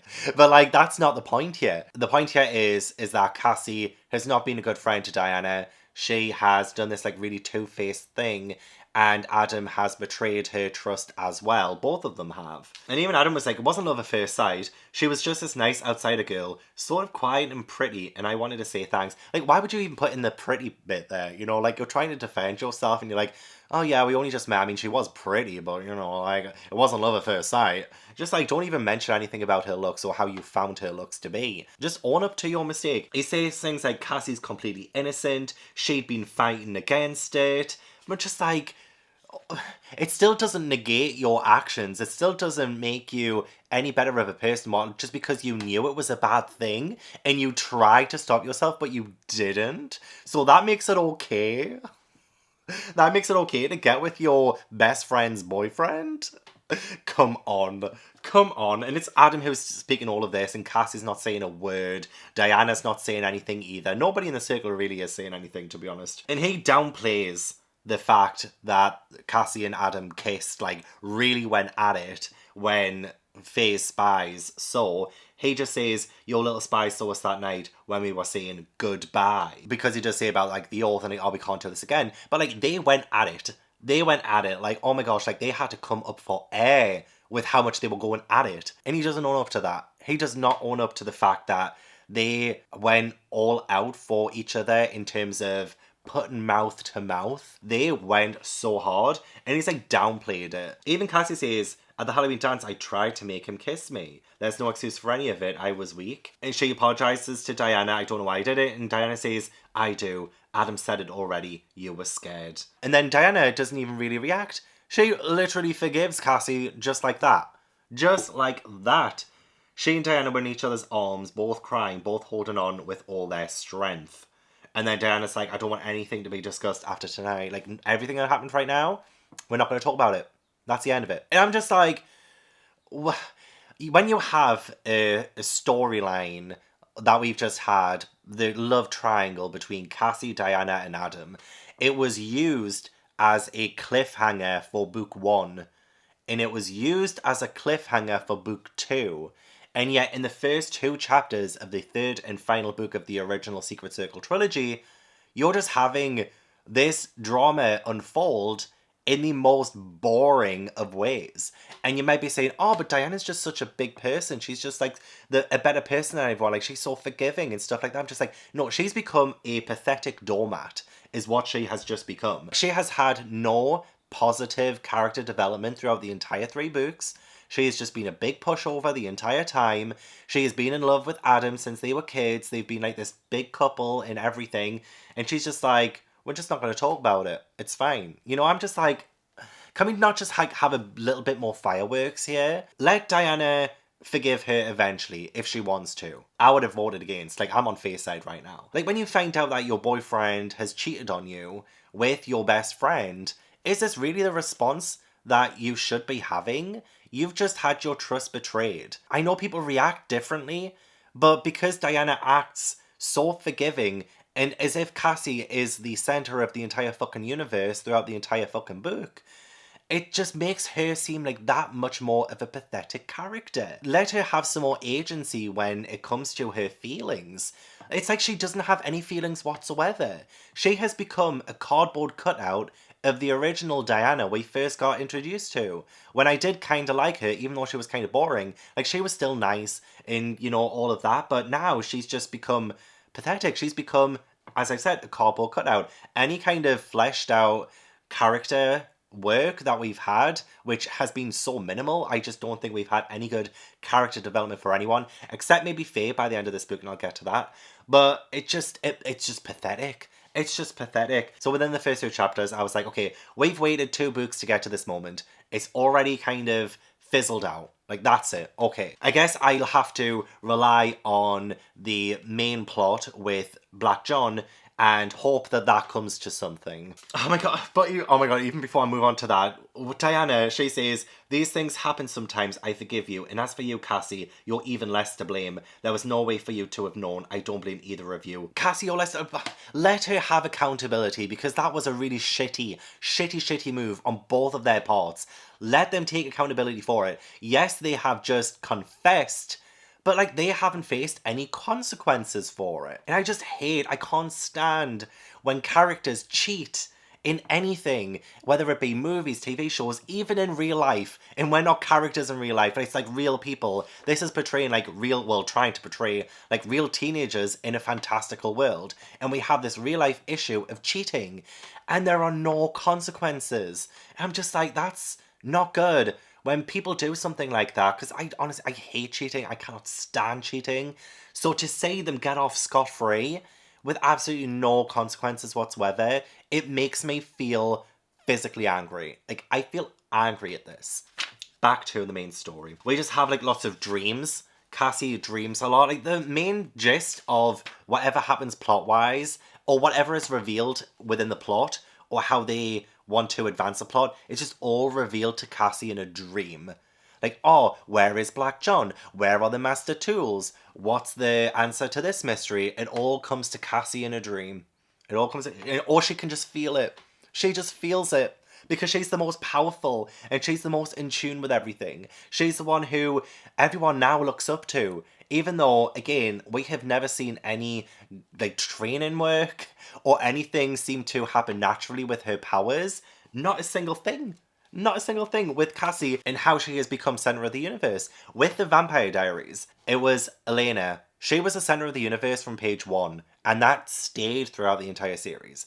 With Cassi, and what I liked about her to begin with, was that she was not the center of the universe at the start of the series, but then by the end of this book, you will realize that she's the center of the universe. She is the center of everything. She is the best person on Earth. But then we didn't get to see the natural progression of it becoming the center of the universe storyline for Cassi. It's just, oh, she's naturally good at everything.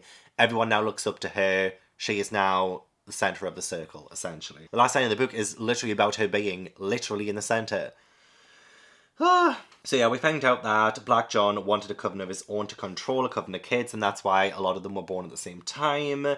And he needs a coven of 12, including himself, which means that one of the circle will have to die. And I honestly did like that idea. I did. But that is never actually brought to fruition. There wasn't really any kind of suspense or focus on the idea that one of the circle members has to die for Black John to enter. We lost a lot of tension from this book by not having the circle members be like, oh my god, like, who's gonna die next? You know, like, it's gonna be one of us. Maybe have some scenes of them by themselves, or, you know, just something. Give us something where that thread, that story thread, is brought to fruition, but not a single moment in this book ever really deals with that idea again. And I'm just like, that was like the most intriguing part of this book, was that, oh, well, one of the circle members has to die in order for Black John to enter the coven and take over. It's like LJ Smith sets us up for these things and just doesn't deliver. We find out the parents that died were the ones that, well, I think I mentioned this in the last update, I can't remember, but they go through it again. And actually, it's the response of the kids,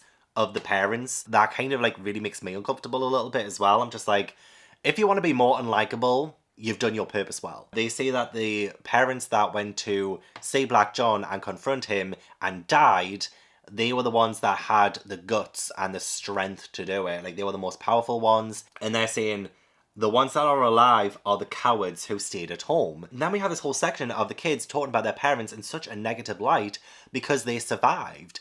Because they didn't confront Black John back then. And they're calling them cowards. And they're saying, both my parents didn't go, neither did yours. Like, they're actually playing this game where they're like, oh, both my parents are alive, so both mine are not cowards. And then Melanie's like, well, those of us with no parents are lucky. And Deborah's like, at least you know they had guts. And I'm just like, so they're kind of celebrating the fact that their parents died for, well, what turns out to be literally no fucking reason. Because Black John, he comes back anyway, like, they weren't actually able to stop him, so they died for nothing, essentially. And they're, like, glorifying their parents' deaths and shaming their parents that survived because they didn't go to their deaths. And that was just such an odd moment in this book. Are we being serious right now? Are we having, like, these teenagers be like, oh god, I wish my parents had died because then at least they had guts? I'm just like, ew. There is another storyline about Portia, who was at the very start of the first book at Cape Cod, where Cassi was, like, vacationing. She is a sort of, like, witch hunter kind of person, apparently now, along with her brothers. And that was just, like, an odd segue into it. Like, for some reason, she's now appeared here. She now goes to their school, even though I think this is, like, November time now. So it's just, like, an odd choice. It's like these characters don't act like they're real people. We just want to make another obstacle in the way for the secret circle that aren't so secret and then actually not be an obstacle by the end, you know? And she acts so nastily towards Cassi, even though they were like kind of friends over the summer. But I think it is because she sees Cassi as a witch now and she's like this kind of witch hunter person, but kind of not. Because again, she's like a teenager who doesn't really do anything but like say mean stuff. We get more confirmation that all of them are related, by the way. All the Coven are related. Black John has become the new principal. Oh my god, okay, right. So I feel like the romance aspect of this book too is like really bad. So we have Nick. And Nick was somebody who we've never really got to see that much of. He seemed quite broody. But just like how Dainya became pathetic in this book, Nick is even worse. He proposes that he becomes Cassie's boyfriend, even though she still loves Adam. And he says, I realise I'm hardly the perfect substitute, but like I said, the way things are going, maybe it's stripped away for perfection. So Cassi, what do you think about it? About you and me? I know that you're not in love with me. I know I'm not him. But Cassi, I like you a lot. More than any girl I've ever seen. You're so decent to people. I mean, she hasn't been decent to people at all. But now he's in love with her. He loves her. This has kind of come out of nowhere. Because as I mentioned in the previous book too, like they had a little bit of a moment at the dance. And I read out that moment. And it was the most vanilla thing you could ever read. They had a bit of a dance. There was no chemistry between them whatsoever. And I read that part out in the previous update. So I'm just like, this has come out of nowhere. And then Cassie's just like, you know what, all right. Yeah, let's just become boyfriend and girlfriend. That's fine with me. And I'm just like, Nick, where is your self-respect? Where is your self-respect? You're supposed to be like this brooding, mysterious teen boy that everyone is like, oh my gosh, like he's a bad boy. Even though we never actually seen him be bad or do anything bad, really. And here he is, begging Cassi to take him as her boyfriend, and yet they haven't really had any chance to do anything romantic before this or have any interaction that would indicate Nick would have any feelings for her whatsoever. And this isn't the first time we have something just thrown at us out of nowhere in this book. Cassi says, Nick, I'm so sorry I can't lead you on. He says, I said I knew you weren't in love with me, but if you just want to give it a try, I'll be there when you need somebody. We could have some fun. And then she's just like, okay. Oh god, it's laughable, it's ridiculous. They end up going to some of the older people of the street to find out how they can fight Black John, and again, like, this is why it's just like the most unspectacular thing. And Constance says, power, you need power to use against him. That's power with a capital P, and that's pretty much it. You just need to fight him with power. Capital P. Power. Like, this is the thing. The magic in this, all they have to do is think. All they have to do is dream. All they have to do is get power, capital P. I'm just like, how is this helpful? Is this not like the most laziest of magic systems you've ever heard about? Power. You need power to use against him. I mean, we've known about the Master Tools all along. We've known about them all along. They just didn't know where they were. Turns out they're in the fireplace of the house that they've been in a million times. Which, I'm like, okay, these have been hidden for, what, 400 years? And nobody in 400 years has ever found them? And it was like the most easiest of ways that Cassi found it as well. She just finds it. She just literally finds it. She has bad dreams, and she has feelings, and she finds these Master Tools that can apparently take down Black John, which, by the way, by the end of the book, they do not. Honestly, at this point, I was, like, rather infuriated at the fact that it was like, is everybody dumb? Is every single character dumb? And I really could have done without the scenes out the school as well, especially with the Black John becoming the principal, because, like, it just, because, like, I feel like some of it's kind of problematic as well, just, like, the way that they... Oh, let me explain. So he ends up making these like new rules that you have to follow in school, otherwise you can get like detention, stuff like that. And I'm not gonna lie, but all of these rules sound reasonable. They sound so bloody reasonable. Using the lockout or being in the corridors at any time other than the passing period between classes, that sounds reasonable. Possession or use of squirt guns, reasonable. Littering, reasonable. Running in the halls, reasonable. Chewing gum, reasonable. Failing to comply with an order from any teacher or hall monitor, reasonable. And then like the circle are watching like the other students and like the outsiders they call them kind of agree with all of this. And Cassi and the circle are looking at them. The room was like one giant Nazi salute, right? So at first I was like, oh gosh, you're really going to compare these to the Nazis? Okay. Especially since you're really going to compare the genocide of millions upon millions of people to littering in school, to chewing gum in school, to making sure that you're not, you know, loitering or skipping classes in school. You're going to compare it to that, really? And then Deborah says, watching the hall monitors get their orders, they're giving them badges like SS men. And then Cassi says, it is like the Nazis. Then we even get a little mention of Adolf Hitler later on too. So I do find that quite offensive. Like, we have a grown-ass woman, like, and I'm pretty sure, like, these are teenagers. They think the entire world is out to get them. And I totally get it. As a teenager, you do feel these things. But we had a grown-ass woman write this. We had a grown-ass woman. She should know better than to compare chewing gum in class to what the Nazis did, you know? I just feel like it's like one of the most awful comparisons you could ever make. And this author said with her full chest, these hall monitors and this principal, it's like the Nazis. And you can argue with me, that's absolutely fine. Like, maybe I have read too much into it, but I found it like such a disrespectful comparison to make. It did not need to happen, especially since the whole stuff with the school, again, comes to nothing. It comes to absolutely nothing. What does Black John actually do as the principal? Nothing.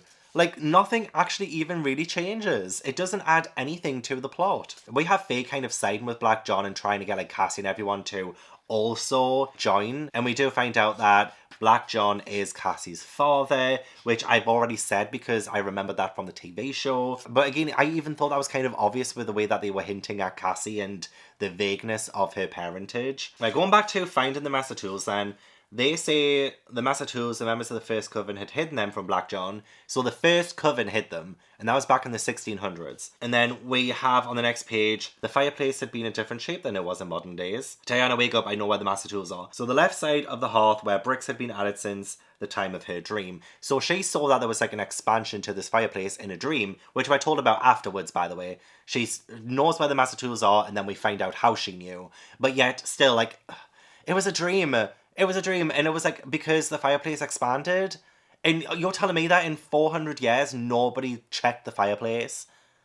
They find it so easily after all of this time. Yeah, literally, even Adam says, the Master Tools, after all that searching, they were right here under our noses.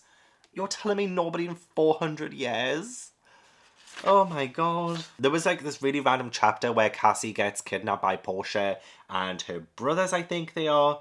And they hate witches and they take her to Sally. And then Adam comes and saves her along with some of the other members of the coven. And they escape. And then for some reason, a couple of chapters later, we have Sally who's been against them this entire time. She's like the outsider. And she is like on their side. Like, she has completely dismissed everything her character's done the past 2.5 books and how much she hates them. And she is, like, so for them. Like, she defends them. And, like, we got no natural progression to that either. She just does a complete 180. Cassie's telling them about a tornado that's on its way. And then people are like, oh, but how can we trust you? And then Sally's like, she's a witch, isn't she? You telling me witches don't know these things? They know more about nature than you ever will. Now, come on. And then everyone's like, oh my god, Sally, have you lost your mind? Like, why are you defending them? Like, why are you on their side? And she's like literally defending them with her life. Sally, you've been so against them for so much. And even that brief moment when Cassi got kidnapped by Portia, her brothers, and then Sally was there too. Even during that entire exchange, there was no reason why you would change your side or change your mind about them. There was just nothing there. And there was no showing us from the author how Sally kind of switched sides, how she went onto the side of the witches. It was just so confusing. It's like every single character's like this, every single one. There is apparently a lunar eclipse coming, and then this is a big plot hole as well. So, witches' powers are strongest in moonlight. Certain spells are best done at the dark of the moon, or at the full moon, or at some other phase. So, listen to this. I'm sure that if Black John is going to move on that particular night, an eclipse must be best for whatever he's going to do, and worse for us fighting him. And yet, Black John is also a witch. He's one of them. If this eclipse is going to weaken all witches, then why would it not work on Black John, who is now in a body and he is a full-fledged witch again. How is that not going to affect him either? We literally have in this one paragraph a contradiction. Witch's powers are strongest in moonlight. Black John is going to move on that particular night. But why? Because it will also weaken him. His powers will also not be at the strongest. So why would he do that? We find out that Sean is the one who was being controlled by Black John and not Faye, which I thought was like a pretty good twist. But honestly, like, Sean's been non-existent. He's been in the background the entire time. There hasn't really been any sort of clues or indication that Sean had been part of Black John's plan the entire time. I did like the deflection on Faye because, you know, it would have been the most obvious thing if it was Faye. So I did kind of like that deflection, but I didn't like how out of nowhere that also came. So he's the one who committed the murders, but he can't remember them. So you know that eclipse? I mean, that just came out of nowhere as well. Like, it's just mentioned right there and then, oh, there is going to be a lunar eclipse. Okay, whatever. And then we also have that there's going to be a hurricane that's on its way. So I have just mentioned it before, but that's because I was making a point. But this is the first we hear of it. So, oh, this is also out of nowhere. This also hasn't been built up to. We just have all of these things going to go on and happen without any prior knowledge or any kind of indication to the reader that this is going to happen. It just feels like L.J. Smith was writing as she was going, you know? Writing as she was going, well, obviously, because that's how you write. Like, she hadn't planned this at all. She was just doing what she felt her fingers had to do. Especially since L.J. Smith does not let us know or see anything that happens that is important. So, for example, Sean, they need to, like, what's the word? Purify him from Black John's influence. So it just says randomly, the Circle had been planning this purification ritual ever since they'd found out about Sean, and everyone knew his or her part. Except the reader. The reader didn't know this. It just comes out of nowhere. Like, loads of things come out of nowhere, and maybe on their own, it wouldn't mean as much, like the lunar eclipse, the tornado, now this purification ritual that they've been planning for a while now. And it's like, not one single thing has been given to us, and like where the Master Tools location is. It's like everything is just thrown at you with absolutely no warning whatsoever, and you're just supposed to take it. And I just don't accept that Cassi is the most competent of the Circle members, the one who knows everything, and the one who ends up becoming, they do end up voting her as the leader. It's so cringy the way they talk about Cassi. And I'm just like, in 3 books, I haven't seen any of this. I haven't seen how smart she is. Not one bit. Not one sliver of it. She has ideas. Look, she has dreams. She has dreams and then she just randomly knows things. That's not good. That is not good. She's a natural. Ugh. It's just like, these are like the laziest chosen one tropes that you can ever think of. The laziest. She's shown the most power of any of us. She's pretty tough. I'm just like, these are bullshit reasons and you all know it. They find a to turn aside evil spell in the Book of Shadows that, again, they could have found years ago. Let's be honest. Black John gets them to a house. He wants Cassi to be the only one to go inside. Faye is inside. So one thing I will say that I liked about this ending, probably the only thing I liked about the ending really, was Faye kind of joining them. Faye putting aside her pride and how she has been against the others for so long to do the right thing. I think that was like a really good character moment for her. I still don't root for her because of the sexual assault, but I felt like that was like the only time in this entire series so far where there has been an actual natural character progression. Because we have Black John say things like, it's a wise woman who knows when to be ruled by a man, and obviously that does not sit well with Faye, because Faye is very independent, she's very fiery, and even Cassi makes a point of this earlier on, where she says, I once saw you as a lion, but now I only see you as a kitten. What are you, Black John's secretary kind of thing? Have you lost all your agency? That was probably like one of the few scenes that I liked in this, was Cassi and Faye. But the unfortunate thing is, we just didn't get enough of that. And then all of this is kind of when they take down Black John. So easy, nothing to do with the Master Tools, because Cassi tries to throw the dagger at him and misses. And then the Coven members come inside and just start saying things like, well, first Cassi thinks of a door. She just thinks of a door and a silver light spilling out. And then the Coven members come in, power of moon I have over thee, power of sun I have over thee, power of the stars I have over thee, power of planets I have over thee. And just all of them just keep saying this kind of thing, I have over thee, blah, blah, blah. And Faye is the last one to say something that gets Black John to be vanquished. All of you think with me, give me your power now. Again, this is coming from Cassi. Think. Everyone just think. Think right now and we will take down this big bad who nobody's taken down in 400 years. Just think. Think, and this power will take him down. This answer has been in the Book of Shadows all along. The Monster Tools was in the fireplace, right under our noses the entire time. And guess what? She pushes with her mind, and he is vanquished. He is vanquished. So building up like the whole Master Tools, these deaths, this darkness, this is just like the deflation of the balloon. This is when the last of the air inside the balloon has escaped. And it's just such a low note because we've built up to this. One thing I like is the fact that Faye joined in and it was them working together.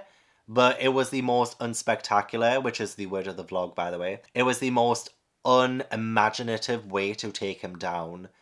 It was so boring. We built up to this for 3 books and it was the most boring way to end a fight with this apparent 400-year-old evil that killed most of their parents. All they had to do was stand there and think and say, I have power over this. I have power over that. And were the Master Tools used? No, they were not. Cassi threw a dagger at him and it missed. And that's it. The ultimate icing on the cake that I fucking hate. Actually, before that as well, Dainya, Faye, and Cassi all become Coven leaders, so there's 3 leaders. And I'm just like, okay, whatever. But the one thing that made this book go from a 2-star, because I was going to give it the same as the previous books, from a 2-star to a 1-star, because yes, I'm giving this 1 star, is the ending. Dainya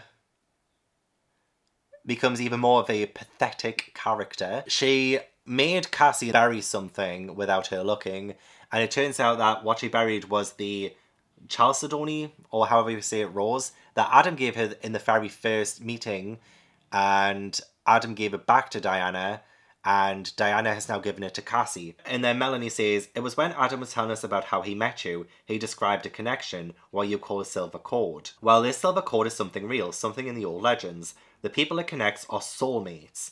We knew that's what you and Adam are. Dainya said to Cassi, I knew you could only love Adam. I was going to tell you at the very beginning, but then you were asking me to give you another chance to let you prove you could be faithful. And I thought that was a good idea. Not for me, but for you. So you know, Cassi, how strong you are. Do you see?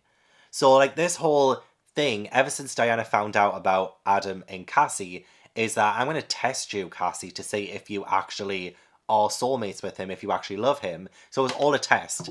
So again, like Daianya's become a nothing character just to service this forced soulmate connection between Cassi and Adam. You two have been waiting for months because of me. Now you don't have to wait anymore. So she literally says to both of them, go on, have each other.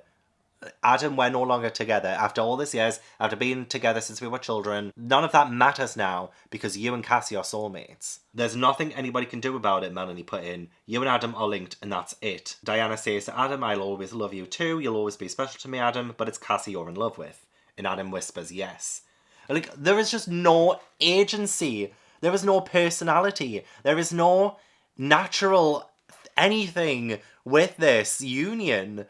It was all, in my eyes, so poorly, horribly, nastily done just to force them together. It was like L.J. Smith said at the very beginning, I want Adam and Cassi to get together at the end by any means necessary. Let's make it so that they're naturally soulmates, so that nobody can argue with it, nobody can question it, nobody can have any agency in the matter. Like, what about Nick and all this? I don't even think Nick is mentioned at all. And he liked Cassi. I don't know if he said the word love, but like it's not even mentioned. I can't even say his name anywhere. And he really genuinely liked Cassi. What about him? What about their own choices? Go on, kiss her, Chris said. Ugh. And they're like literally just getting it on. And literally it's even said in the narrative, after all, they're cousins. They've got most of their ancestors in common. Again, what's wrong with you? What is wrong with you? They're cousins. Cassi and Adam cousins. Dainya and Adam cousins. Dainya and Cassi cousins. Everyone's cousins. Why are you forcing this soulmate connection on people who are related to one another? They're teens as well. And teens are the ones who are going to be reading this. No wonder. No wonder L.J. Smith lost the rights to write any more in the Secret Circle series, any more in the Vampire Diaries series. That's not right. That is not right, Miss Smith. And then we end the book, I love you, Adam whispered. From the centre of the circle, Cassi smiled. So as I mentioned, we are forced to see Cassi as the centre of the universe, centre of the circle, just like Elena was in The Vampire Diaries. And yet she is the most bland Mary Sue of a character. The most infuriating traitor of a person who treats nobody with respect. Not even her own friends. Like, I can't get over the cheating, can't get over the incest, can't get over the forced sexual assault that Faye and some of the other circle members did with those pizza delivery boys. And I'm just like baffled at how this was a teen series. To be fair, the series is readable. It's not terrible, like outright terrible and bad. I know I said like a lot of bad stuff about this book series. It's still readable and you can probably still get some enjoyment out of it. You could have done anything with the story, you know, absolutely anything. And you chose to go the most boring of routes. None of the characters turned out to be good or have any agency in themselves, or have any character development worthy of them. And as I said, like Faye at the end, yes, maybe she did get a little bit of character development at the very end. But again, that doesn't distract from the awful stuff that she's done, and she doesn't deserve any praise for that, really. Cassi was just an awful main character, and the rest of them were doormats. All of them, just like in the Vampire Diaries, were only there to serve as Cassi by the end of the series. And I hate it when that happens in books because it's like, do these characters even exist on their own? If they can't exist on their own, have their own thoughts and feelings and their own agency, then they don't actually exist. And I know what you're saying, oh my god, it's fiction. Of course they don't fucking exist. I know. But like in this world, in this series, they just don't even feel real within this. Because they are just there to service Cassi. It's honestly like so upsetting because I did have quite high hopes for the trilogy. I thought even if it's not great, it should still be able to follow the plot and have a good plot in there. And it did start out that way because I was the most interested in the plot, but it was not great. By the end of the 3 books, disappointing. I can only hope that Aubrey Clark, who wrote the last 3 books, does a better job, but she did not do a good job with the Vampire Diaries books from what I remember. I gave all of her books 1 star, so it's honestly not looking good. It's not looking good right now.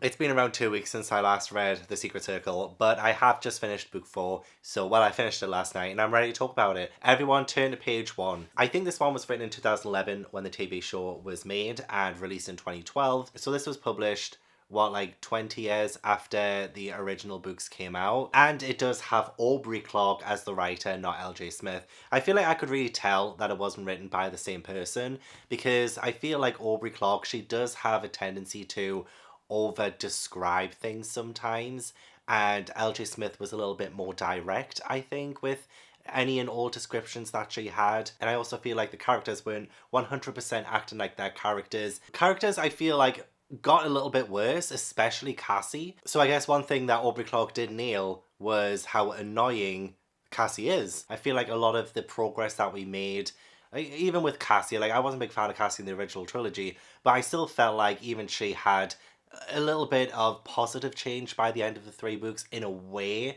Again, I hate the storyline of how Cassi and Adam got together because it's just so forced and convoluted, and it just eliminates any and all chemistry between them. One thing Aubrey Clark did get right though was that Faye is still pretty much a rapist. Anyway, we're going to start from the beginning of this book. This is essentially like a little read through of what happened and to nitpick all the things that I liked and didn't like. And honestly, there were some things I liked. I didn't like how this book started though, because it starts with Cassi and Adam, they're making out in the car, and I'm a little bit confused because it says this is her first meeting as a circle leader. They're finally deciding what to do with the master tools from the original trilogy, and also we find out a little bit later about a new principal. So the original trilogy, it ended on Halloween. I believe it ended on Halloween. It was found about Halloween time, but this book is actually set during the spring because they're getting ready for the spring festival. So we went from Halloween to the spring festival. So that would be what, like March, April, May? I don't know. Like around about then, maybe? So we've had about 5 to 7 months since the end of the 3rd book, right? But yet, no time has passed at all, really, because, again, this is Cassie's first meeting as a circle leader. So you're telling me it took 5 to 7 months to get another meeting with the circle? Doesn't ring true to me. It also took 5 to 7 months to decide what to do with the master tools. Okay. It also took 5 to 7 months to get a principal for the school. Okay, it doesn't make any sense. So there's like one huge plot hole right there, if you ask me. I mean, surely you can't just like read through it and not care about it. But to me, I feel like it was kind of important to make sure that this book was set when it was supposed to be set. I can understand if they'd modernized it and they set it in the present day and kind of like retconned the original trilogy to make that set during the present day too. But you can't mess with the time that it happened, aka Halloween, because they mentioned the importance of the veil being thinnest between the living and the dead in the whole Black John storyline. That had to have happened around Halloween. So how is it now spring and the spring festival and nothing happened between then? It doesn't make any sense. So yeah, already I was like, oh, are you telling me this author has not done her research? So that coupled with the fact that we get pages upon pages at the start of Adam and Cassi making out, her being like, oh, you know, he's my boyfriend, the notion still made her giddy, this was love, she'd realised. And yet their love is just based on Cassie's first initial feeling about the connection. Can you imagine if I walked up to someone, like a random person in the street and went, look, I feel this connection between us, you're now my boyfriend, and then I'm just being like, okay, yeah, sure, I'll just leave my girlfriend or boyfriend. I'll just leave them and be with you because of this so-called feeling. I hate that relationship so much. I really do. So again, the circle are deciding what to do with the Master Tools. Diana thinks that they should destroy the power of the Master Tools somehow so no one can use them. And then it says Cassi was as surprised as Faye. These words didn't sound like Diana at all, or at least not like the Diana that Cassi had known. And I'm just like, really? Because Diana's always been like a very cautious person. Like she's always been the kind of like stick in the mud kind of character. So it kind of makes sense that she would want to destroy the Master Tools because of the potential danger that has by getting into the wrong hands. Like that makes total sense to me, you know? Do I agree with them destroying the Master Tools? Probably not, because what if they do need them in the future against another evil? But the way like Cassi reacts to that, Faye reacts to that, they act like surprised that Diana even said something like that. I'm just like, but that fits her character, that fits Diana's character. So this is just like, and I'll go through more instances of when characters don't act like the characters we got in the original trilogy, because I just feel like from the off, we got a failure in research from this author, I really do. Cassi proposes a third option where they keep the tools, but since Diana, Cassi and Faye are circle leaders, they each get one master tool and they have to hide it and not tell anyone else. Which I think was a good idea, but when Cassi explains how she got the idea, she was just like, oh, it just came to me. It's just like, again, everything comes naturally to her. And this meeting lasts 2 seconds. They get everyone to come out to this abandoned lighthouse. Literally all the meeting is what should we do with the master tools? I propose destroying them, I propose keeping them, I propose a third option, blah, blah, blah. And then the meeting ends. Just like that. They've all come all this way just to talk about that. Oh, well, guys, that's that. Yeah, let's go get tacos. Just like, what is the point? What is the point of this circle and these meetings when they last literally 2 seconds?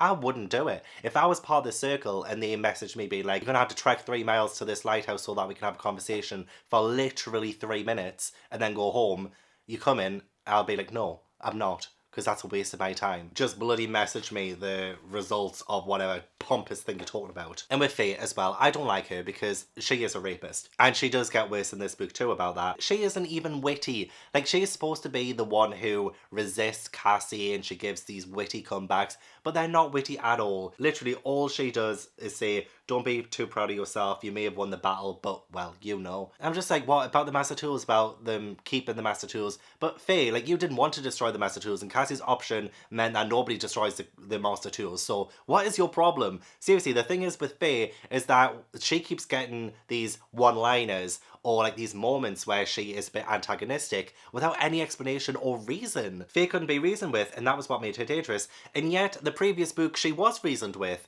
and she did come together with a circle at the end. Like, she had that character growth that we've kind of just taken back. Okay, whatever. If you want to regress the characters, Aubrey, then more power to you. I highlighted this. How was it possible that this boy was in love with her and only her about Cassi and Adam? And I wrote, yes, how? Because how? Seriously, it's like the worst love story I've ever read in a book ever. And then when Cassie's explaining where she got the idea from, it says, it just came to me out of nowhere. Then Adam's like, not out of nowhere. From here, he said, pointing to her heart. And here, pointing to her head. I'm just like, ugh. Every single time the circle does something, it's just like, they don't even plan, they don't even prepare, that just things happen. There's also this underlying tension as well between Cassi and Dainya now. Even though everything seemed absolutely fine in the previous book, it seems now Cassi seems to be rather jealous of Dainya, or whenever she sees Dainya with Adam, she has these thoughts and these feelings about it, she gets extremely jealous. It's like she doesn't really want them to be friends anymore. I'm just like, Cassi, you've come here, you've taken her boyfriend off her, cheated first, and then taken her boyfriend, and now you're like jealous about them spending time together, even though they're pretty much best friends too. You know, it's just, oh my gosh, like, Cassi cannot get any more infuriating than this. She doesn't even have good chemistry with her mum. Like, that's how bad a character Cassi is. She can barely hold a conversation with her. One thing I did kind of like about this book though was that when Faye and Cassi were interacting a little bit later on, Faye notices some kind of darkness within Cassi, especially since Cassi is the daughter of Black John, and I would have loved to have seen more of an exploration of her darkness and her darker side, which might happen in the next two books potentially, so I kind of like that undercurrent of a storyline, but at the minute it's not something that was focused on and I felt like was underutilized in this book. But I see the potential there. Even though I'm being a bitch about this book series, I'm trying to see the positives and the benefits of these storylines. We meet Max, who is the new principal's son, and Faye has a huge crush on Max. Now, Faye, she ends up doing what she did in the previous trilogy, where she casts a love spell and forces Max. Max wanted nothing to do with Faye. Right, okay, so initially when they first met, Max wanted nothing to do with Faye. He was not interested. So Faye cast a love spell or gave him a love potion or worked some kind of magic to force Max, take away his consent, and got him to be her kind of like boyfriend in a way. There is a kind of explanation at the end of the book that kind of tries to retcon that a little bit. We'll get to that later, but just bear that in mind, that Faye is still on her date rape magic shit. Oh, I've got it highlighted here, so it's March. It's confirmed that it's March. So we went from October to March in a day, essentially. In a day. Another reason why I hate Cassi so much is the way she treats Nick. Like, she hasn't apologized to Nick this entire time. We've never seen her apologize for what she did to him. She kind of strung him along a little bit in the previous book. He confessed his feelings towards her. He said, I'll never be like Adam, but I would love us to try. It felt a bit pathetic, not gonna lie. Like, his character, the way that he fawns over Cassi, when he's supposed to be like this brooding bad boy, which we have never seen ever. It's like, what are you trying to do with his character? Because is he literally just there to be the one to lift Cassi up when Adam's not on the page, you know? Nick had been this way, aloof and closed off, since Cassi and Adam got together. He'd been hurt. And despite this, she says, don't you miss me at all? A pang of agony shot across his face like she'd stabbed him in the stomach with a sharp knife. And he is obviously upset, and still Cassi never apologizes for what she did to him. Never. She's just confused at the fact that he doesn't want to talk to her. And I'm like, of course, I understand why he doesn't want to talk to you. Because you broke his heart. And you haven't apologized for that. You're just trying to act like nothing happened when something did happen. Honestly, like, this Cassi character is... Oh, like, she even goes up to him. Okay, she goes up to him. Well, first she says her loyalty's been to Adam and they always would be. So she catches up to him and whispers into his ear, you may have earned the right to wallow a bit, she said, but I'm not going to let you go that easily. What the fuck? You broke his heart? And you're saying, okay, it's fine to be sad right now, but I'm going to break you down until you forgive me without me having to apologize for what I did. Like, that's literally what she's just whispered in his ear. You may have earned the right to wallow a bit, but I'm not going to let you go that easily. What? Girl, get some tact. She's the main character and she's the worst character. Her and Faye, which I'm so sad about because I loved Faye in the TV show. Sometimes I make myself laugh with my annotations. So we're going back to Dainya kind of being boring and how Cassi just sees her as an angel, and we still have those kind of religious imagery setups that we had from the previous trilogy. So I guess Aubrey got that from there too. Dainya literally shimmering like an angel. Sometimes Cassi wondered if there was anything Dainya couldn't do. How about keep her man? Dainya obviously couldn't keep hold of Adam, who she believed she loved, and was her initial childhood boyfriend up to, well, until Cassi got her claws into him. It's like, yeah, there are things that Dainya can't do. And another one of them is to be fun. We meet a girl called Scarlett who moves to this place where we're at. I've already forgotten the name of this place. Is it New Salem or something? As soon as I finish reading a book, there are things that do stick with me, but a lot of the times things get pushed out of my brain. So Cassi does take a shine to Scarlet, and she does, even though she's an outsider, and they need to be really careful about outsiders. And I don't know why, because again, everybody in this town knows that they're witches. They know this. They're not a secret circle. But anyway, they need to try and protect what they can, I guess. And Scarlet goes to Cassi and says, so tell me something about you. Cassie's mind raced. She wanted to change the subject. That's because she has nothing to talk about. She has nothing to say about herself. She has no personality. She has nothing going for her. Or the only things that are interesting about her are that she is in the circle. She's a man stealer. She's basic. Essentially, yeah, basic. It also seemed like Max and Dainya were going to have a thing together because he reached for her hand and squeezed it between his thick fingers. Now we can be friends. Dainya blushed. But because Faye casts a spell on him and takes away his consent, this thing between Dainya and Max never gets any further than that. Yeah, even Dainya says Faye's been sexually harassing him since the moment he got here. And yet everyone's okay with it. Like, seriously, everyone is pretty much okay with it. And then we finally got an exciting moment on page 60, okay? So, Melanie's great aunt Constance, the one who's been helping them with magic and stuff, she drops to the ground dead. She just dies in front of everyone at this spring festival thing. And I was like, oh my god, actually this is kind of great. This is kind of really great because this is a great, exciting moment. And I was living for it. He declared Aunt Constance dead. Expired was the word he used. And Cassi saw a symbol, which actually turns out to be a witch hunter symbol. And I was like, you know what? I do quite like witch hunter storylines, even though the majority of witch stories that I've read or seen and consumed involves a witch hunter, which kind of makes a bit of sense. But still, I was like, you know what? I don't hate this. I don't hate the storyline. It's actually going somewhere good. And I do believe that will be interesting to continue to explore in the next two books too. So again, I'm not writing this series off just yet. The next thing that they decided to do is to try and bring Aunt Constance back by using a spell from the Book of Shadows to resuscitate her. And again, I was like, oh god, we're gonna try and resurrect someone. This is exciting. But what I don't understand is, because they need to get Aunt Constance's body, right? And we cut to them performing this spell. And I'm just like, well, how did they get this body? Why are you cutting out the exciting moments from, you know, the process of trying to get this spell together? How did they get her body? Like, why did you just cut that? Seriously. Literally, they're talking about doing the spell. And then we have that little squiggle of a line there. And then, okay, everyone, let's get started, Dainya said. And I'm just like, okay, so we're just like, we cut all of that out. Okay. It's lazy. It's honestly lazy if you ask me, because that would have been so interesting to see how they would have snuck out a body from either the morgue, wherever her body was.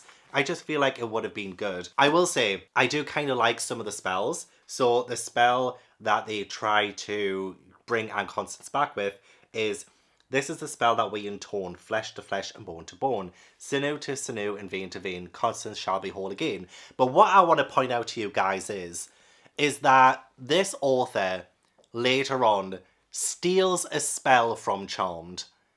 She steals the first two lines of a spell from Charmed, and as soon as I read those lines, I had flashbacks to Charmed. I know pretty much every single spell in Charmed.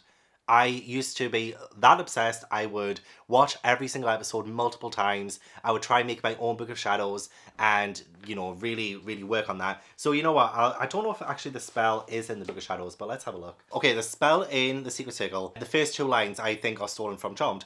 So, guiding spirits, I ask your charity. Lend me your focus and your clarity. Ancient God, I summon thee, black to white, dark to light. Show me your precious energy. So, the first two lines, guiding spirits, I ask your charity. Lend me your focus and your clarity. I am going to say if it's in my Book of Shadows. I don't know if it is because I think it was a spell that Phoebe might have made up. And she like wrote down on a piece of paper. So, I don't know if it actually is in here. But that, again, is a lost and found spell. Just like it is in the Secret Circle. And again, this book was written in 2012 or 2011, and Charmed was 1998 to 2006. So Charmed definitely came first. I should have researched this beforehand. Lol. Yeah, I found it. Okay. It is in the Book of Shadows. Lost and found spell. Guidance spirits, I ask your charity. Lend me your focus and clarity. See, I told you the first two lines. Guidance spirits, I ask your charity. Lend me your focus and clarity. See, I'm not going crazy. So Aubrey Clark just airlifted those lines straight out of Charmed. You can't get anything past me. I am literally a Charmed expert. So she tried it. She really tried it. Anyway, some of the other spells that aren't stolen are kind of good. I'll give them some credit there. But then I'm just wondering, did she steal those spells from other places? Not that I'm accusing anyone of theft, but... Exhibit A. Yeah, Cassi sees a symbol appear on Constance's forehead, which is the symbol of a witch hunter. There's a way a witch can be killed that can never be reversed, but there's only one kind of person who can do it, a witch hunter. So Constance, Melanie's great aunt, has been targeted and killed by a witch hunter, and they put a symbol on her to ensure that she will never be resuscitated. And again, I find that such an interesting storyline. I think that's pretty good. I'm like, okay, Aubrey, I'll give you one there. But I'm taking minus 20 points off for stealing a spell from Charmed. But one thing I still hate though is the fact of how easy it is to cast everything and to work their magic. Literally, in order for this to work, you all need a picture of white light around you. Seriously, all they need to do is stand there, close their eyes and think. That is how they cast magic. Sometimes they do recite a spell, which I love. And again, obviously like with Charmed, they would just recite a spell. It wasn't really that imaginative, but it was still great to watch. But the majority of the time, it's literally them just closing their eyes, which is just not interesting. And with this circle, and Aubrey Clark did, I guess, get inspiration from the original trilogy of just like how dumb they are, especially to do with plans and like not thinking things through. It's still so evident in this. But when they're saying, oh, we cannot allow ourselves to be caught by these witch hunters, we need to do everything we possibly can to ensure that we're protected, they end up going on a public beach to cast this spell, this protection spell. By the power of this ocean wide and deep, by the power of day and night and powers three, this is our will, so let it be. Not the best spell, but it's a spell nonetheless. They're doing this on a public beach. And then they're saying the hunters will be looking for anything out of the ordinary to find out who we are. We need to be careful. So you're doing this spell on a public beach. Okay, make it make sense. One more positive thing is that they can't use magic in the way that they used to anymore, which honestly I never saw beforehand. Cassi says Cassi hadn't realised how much her friends use magic in their everyday lives. Yeah, me neither, because we never get to bloody see it. But Faye's like, I can't handle this no magic thing. I had to wait for water to boil this morning. How do normal people get ketchup out of their clothes? You know, it's just like things that the circle are talking about that makes them normal again. It's just like really normal things that they're talking about. And I kind of liked that. I liked exploring that, even if it was just very briefly. It's so interesting to see how, you know, people who are used to magic and used to these powers have to be normal. You know, I do like storylines like that. The spell that they cast has apparently made them invincible. So I'm just like, well, why don't they just cast this every single time? I'm not going to mess up my hair with a helmet when I'm invincible. And Dani says you may be invincible, but you can still accidentally run over somebody else. So like they can hurt other people while protected, but nobody can hurt them. So as soon as Diana said this, all of the stakes, all of the danger that these characters were in kind of just evaporated. Because yeah, even the twins are doing some stupid sparring stuff on the roof of the school, bringing attention to themselves and falling off the roof and being absolutely fine. I'm just like, what? And I know Chris and Doug are the reckless ones, the reckless twins or whatever, but also like your sister died in the original book. You should probably be a bit more careful. You're bringing attention to yourself when you're trying to blend in. The twins landed with a synchronized tumble. Without a scratch, they climbed down and took their bows. Are they fucking stupid? Cassi does accidentally bump into Scarlet because they're trying to like keep their distance away from outsiders. And Cassi does the most infuriating thing. Okay, so Cassi believes Scarlet is good, right? I'm just going to tell you now, Scarlet is not good. And I will tell you all the stuff in a minute. But like, it's so painfully obvious that Scarlet is not good. And Cassi, just again infuriating the life out of me, makes the worst decisions ever. So she hangs out with Scarlet. She says, oh, you know, Scarlet, we can go for food, but first I need to do an errand. I need to take this to the abandoned lighthouse where I meet with my circle to put this there. I mean, she doesn't exactly tell her that, but she takes Scarlet there in the car and she says to Scarlet, right, you stay in the car, I just need to quickly run in, drop something off, come back out. This is an abandoned lighthouse, okay? And you don't know Scarlet from Adam. Let's be honest. You don't really know her that well. So you take this outsider to the lighthouse where you meet with your circle and you think that's okay?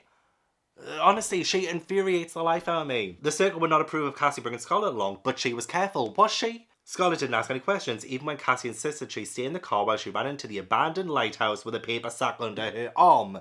How is that being careful? You've literally just taken her to your secret meeting place.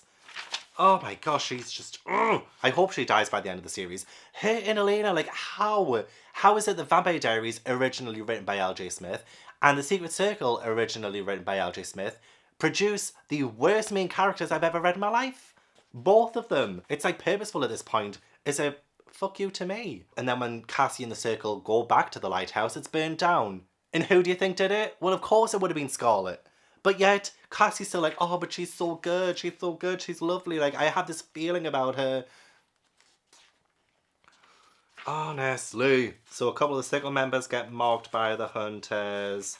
Couldn't have cared less at that point. Because again, I feel like a lot of the other Circle members are just so underutilized because there's just too many Circle members that you don't even really get a chance to explore their personalities or their storylines. Cassi and Faye end up ganging up on Dainya, saying Diana's jealous of Cassi having a new best friend in Scarlet. It was honestly just so petty. We find out that some of the Circle members were following Max, and they followed him straight to Faye's house, where they found out that Faye has him under a spell. A simple love spell is hardly magic at all. It's still taking away someone's consent, Faye.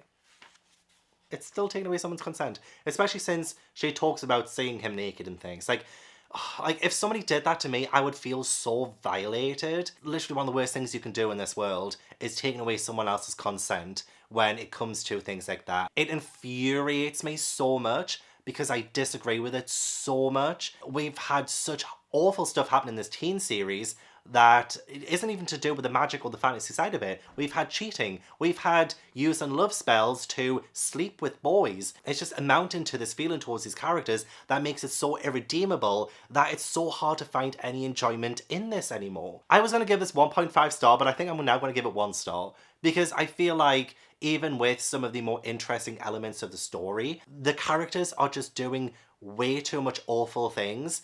It's taking away any enjoyment from the things that you should be enjoying. It makes me feel so icky. And the way that the others just like kind of fawn around after Cassi as well, even though she brought Scarlet the Outsider to this lighthouse, got it burned down, and she keeps being quite mean to the Circle and just not a good friend to anyone. They just let her be her, essentially. Like, she has no consequences for her actions. They find a spell to destroy witch hunters. Of course they do, because it's very convenient.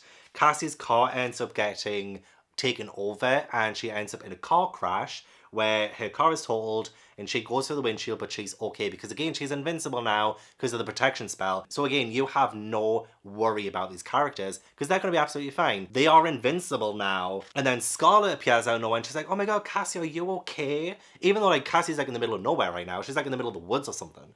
And Scarlet just appears out of nowhere? What? Cassi, Shani can't be that dumb. Yeah, Scarlet just happened to drive by, find you in the middle of nowhere. What a lucky coincidence. Literally, everyone's telling her that. And she doesn't believe them. So they suspect Scarlet to be one of the witch hunters. So they try to circle around her at school and test their theory. And Faye throws a fireball at her. And imagine if Scarlet was just like a regular, normal person and Faye just like killed her outright right there and then. This Circle don't come up with any good ideas. They don't think about the wider consequences of their actions. But Scarlet shocked them all. With one swift motion, she caught the royal on fire in her hands.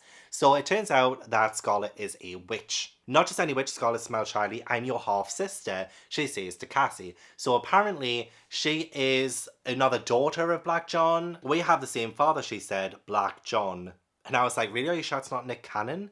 And I'm not going to lie, I've just watched the new season of Selling Sunset and oh my god. That's why I'm a little bit late with this because I just have to watch the new season of Selling Sunset. I love it so much. But I was thinking of like Nick Cannon at the time. I was like, has Black John been spreading his seed and making these more potential people to join a circle? I came here to get the protection of the circle. So why didn't she just like say that to begin with? You know what I mean? Like Scarlet didn't have to pretend to be no one. She could have literally just walked up to them and been like, hey, Cassi, I'm your half-sister, I'm Black John's daughter, I'm a witch, the witch hunters killed my coven, which they do, like that's what she tells them. The fact that the reason Scarlet is there is because she left where she lived because witch hunters did kill her coven. Cassie's mother was away visiting friends in Cape Cod. Cassie's mother understands the danger that Cassie's in right now, especially after the instant death of Anne Constance and the talk of witch hunters. So why is Cassie's mother going away visiting friends while Cassi is trying to stay alive against these witch hunters? Cassie's mother is awful. She seriously is. She keeps all these secrets from her and then she just like flees during the middle of this to visit friends in Cape Cod. It's very weird, isn't it? Cassi and Scarlet get to know one another a lot more and it seems like they are going to become best of friends and best of sisters, as Cassie's always wanted. The similarities between them were uncanny. I mean, the last thing we need is another Cassi. So at this moment in time, I was like, shit. shit, we're gonna get Cassi 2.0 here. And I am not all about that. Your mum stole him from my mom. That's why my mom left town. I mean, the drama, I do like a lot. The divide between the circle as well has been good drama too, but it's mainly just been Cassi lashing out for absolutely no reason and just being a bitch. That's mainly where the drama's been coming from. But this added drama here with Black John's daughters and Cassie's mum stealing Black John away from Scarlett's mum, that is drama. I like that. The next day, it seems like Scarlett has been kidnapped by the witch hunters, and Cassi connects with Scarlett, and Scarlett says, "The hunters are holding me captive, they're torturing me, studying my powers, please help me." So Cassi is absolutely fine with risking the safety of the circle. Like, using magic still puts us at risk. I don't care about that, Cassi blurted out. It's worth the risk. And then Faye's kind of having an argument with her because she's like, oh, it's fine with you if we all get killed trying to save her. And yeah, it's like Cassi does not care about anyone but herself and her immediate goals. So her immediate goal is to save Scarlett. And she doesn't care if the rest of the circle get hurt, you know, doing that. And it just shows how bad of a leader Cassi is, for one. But also, the bond between these characters has been so manufactured since the beginning. Really, because there has been no chemistry brought up between these friends. There has been no natural progression of friendship. Everything's just been thrown at you, like Adam and Cassie's relationship. So I'm failing to see the connection and the friendship and the romances and anything in this book. And it's made even worse when Cassi is saying things like that, where she's like, I don't care if you guys get hurt, I just want to save Scarlett. Oh, and this makes me sick. Max was kissing her neck as Faye ran her nails down the length of his torso and took at his jeans like a hungry animal. So much for her laying off Max, Laurel said, but I guess once the love spell was done, it was done. Cassi nodded, but Faye's not under a spell, so what's her excuse? She's Faye, Laurel said. So again, they're just absolutely fine with watching Faye take away someone's consent. Disgusting. Faye smiled. If you saw him with his shirt off, you'd believe it. So yeah, again, she has undressed him. It's been implied that they might have had sex. But again, they're teenagers, so like, why the fuck is this even a storyline? Is this book trying to not even take itself seriously? Like, so why should I take it seriously? I think Scarlett's in Cape Cod, in the town of Sandwich. Fucking I need to check this out. Is there actually a town called Sandwich? Because if there is, I'll feel like a bitch. Oh shit, it is. Okay. Never mind. Ignore that. She still could have picked a better sounding name or just made one up. You know, made one up that sounded a little bit more magical and mystical. Oh, and then Portia dies. She just drops dead, marked by a hunter, and she's an outsider. Like, she had nothing to do with it, but because the circle cast a spell to find Scarlett, they kill Portia because of that. And it is their fault that Portia is dead. And then we go and get her killed. It wasn't our fault, Deborah said. There was no way we could have known that would happen. Again, they keep doing these things that are so reckless and they never think anything through, and it actually gets people killed. Portia, even though she was a bit of a bitch to them, she was still an innocent person, you know, and she's just died in front of everyone. Portia was gone as lifelessly still as Constance had been on the ground the night of the Spring Festival. And again, she had no magic, she was just an outsider, and because they cast a spell to try and find Scarlett, it brought the witch hunters to them, and even though you don't know who the witch hunters are, Portia died because of that. And they don't even care. Cassi still wants to find Scarlett now more than ever, but the rest of the circle are like, we can't mess with these hunters, look what they're capable of. Cassi says, I don't need your vote, I don't need any of you, and storms off. Cassi decides she's going to steal the master tools and go and save Scarlett on her own. Again, why? We literally had this conversation where the master tools were powerful but very dangerous, and in the wrong hands they would be very dangerous. So you on your own are about to go to these witch hunters, you have no idea how many there are, and try and save somebody who has been suspicious this entire time. Okay, doesn't smell like a trap to me. She finds the master tool that Diana hid very easily because it was just above her bed. Faye's was hidden in the hem of her jacket. And it was exciting when Cassi snuck into Faye's house at night to try and get the master tool from her. And Faye is sleeping on the bed, but Faye has a couple of cats. This is where Cassi becomes irredeemable to me. I will never forgive her for this. Glancing at Faye, she kicked the grey cat from her right foot, sending it tumbling across the carpet. So we're going to add animal abuse to Cassi's list of crimes. She's literally just kicked a cat across the room. Bitch. Cassi's on her way to Hawthorne Street in Sandwich. She should have a plan of attack, she realised, for when she encountered the hunters. Again, like, why wouldn't you think of this beforehand? Like, what's the point of getting yourself in trouble and getting yourself caught while trying to save someone? You know, you're just putting Scarlett in more danger then, aren't you? You stupid, stupid girl. However, there is a twist where there are no witch hunters in that house. There are still witch hunters who are killing people, but like, This particular scene, this particular moment, plot twist, it's Scarlet. She is a bad witch. Finally, she said, I've been getting so bored up here waiting for you. This was all a trap. Like, no shit. No shit. But we do have more coincidences coming up, so don't worry about that. But she says that the sister part was still real, Black John's still real. But she says, I was the one he intended to be in the circle with the rest of them. I'm here to claim my rightful spot in the circle, but I'm going to have to kill you to get it. So that's her goal with Cassi. She's not part of the witch hunters. Her goal is to kill Cassi and take her place in the circle. But when she says, I was the one he intended to be in the circle with the rest of them, that's not true, because Black John literally said in the original trilogy, Cassi, like, your place is in the circle, and he killed Corey, I believe her name was, in the first book to ensure that Cassi got into the circle. So why would he do that if you always intended Scarlet to be in the circle? Why didn't he kill both Corey and Cassi, and then Scarlet could have come along and taken her rightful place? So none of that makes any sense. Whichever member dies, they're immediately replaced with someone of their own bloodline. Fair enough. So the plan would work, I guess, if she does kill Cassi. But again, it doesn't make sense in the grand scheme of things with what Black John said in the previous book. And this is when Scarlet actually becomes interesting as well, because I do kind of like her as a sort of bad guy villain. She is exhibiting the behaviours of the darkness within her, whereas Cassie's trying to repress them. And again, I love that exploration of maybe Cassi trying to keep that darkness inside. And Cassi telling her, there's good inside you even now, you can choose to not be like him. And Scarlet says, I know, but where's the fun in that? Like, she is the Faye that I was looking for, you know? Like, I can't get on board with Faye after all she's done. But Scarlet is filling that role of an antagonist who is showing a bitchy and witty side. So I gotta give major respect to Scarlet for tricking Cassi, even though Cassie's dumb, so it would have been easy to do. What I don't like is how easy it is for Cassi to take down Scarlet in this moment. Black John is in her, Cassi thought, but he's also in me. He is in me, Cassi said. Burn, she commanded, and Scarlet did. So essentially, Cassi sets the place up in flames, and that is essentially how she stops Scarlet. Scarlet does manage to escape though, so like, she's not dead, but then Adam and Dainya are there, they've managed to find her, they followed her, knowing that she would go out of her way to save Scarlet, knowing where Scarlet was. But it's like, again, Cassie's just brought danger upon the circle. She's led them to danger. She is a terrible leader. She's a terrible person. Why the fuck is she even here? She even sees a spell. Those were the words that came to her after Scarlet had escaped. Again, everything just comes to Cassi. She doesn't have to lift a finger or do anything. It just comes to her. I'm sick of it. They all recovered from the morning's battle miraculously well. All people did was stand around and think and say a couple of words. Yes, they managed to escape a fire, but come on, it wasn't that hard. So after this, we do have a cool down period. We get back to the sort of problem between Faye and Max. Cassi realised the truth, Faye's feelings for Max were real. Still no excuse for what she's done. Find out Faye's been marked and they believe Max is a witch hunter.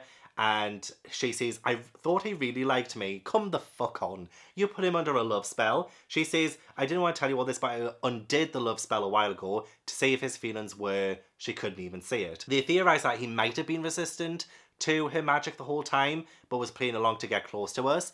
I don't believe that for a second, considering the way that he acted to begin with. The love spell would have had to have worked at some point for him to completely change and do a 180, because Max definitely seemed interested in Dainya and totally ignored Faye, and then suddenly out of nowhere, he's all over Faye and they're at each other like wild animals.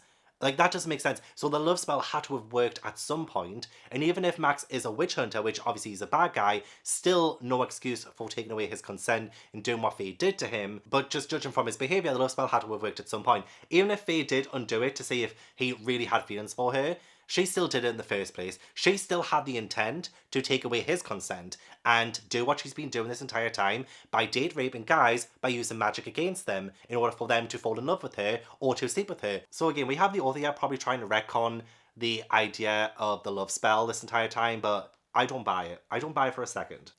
Cassi has a conversation with her mum about Scarlet. I would have never kept it from you if I thought you were in danger. You know she's been in danger this entire time. She's been in danger, Cassie's been in danger, since they've set foot on this island. Since they've come to this town. She's been in danger. And Cassie's mum, she's been going off with her friends in Cape Cod doing this, that and the other. I would have told you if I thought you were in danger. You know she's been in danger this entire time. Come the fuck on. I hope these days were behind us now. That's why I never mentioned Scarlet. What the fuck ever. Honestly. Again, just terrible character work. And then she gives Cassi her father's Book of Shadows. So it has all like the evil, the black magic, the dark spells and everything in it. If you open it to another one, there's no going back. So that is interesting.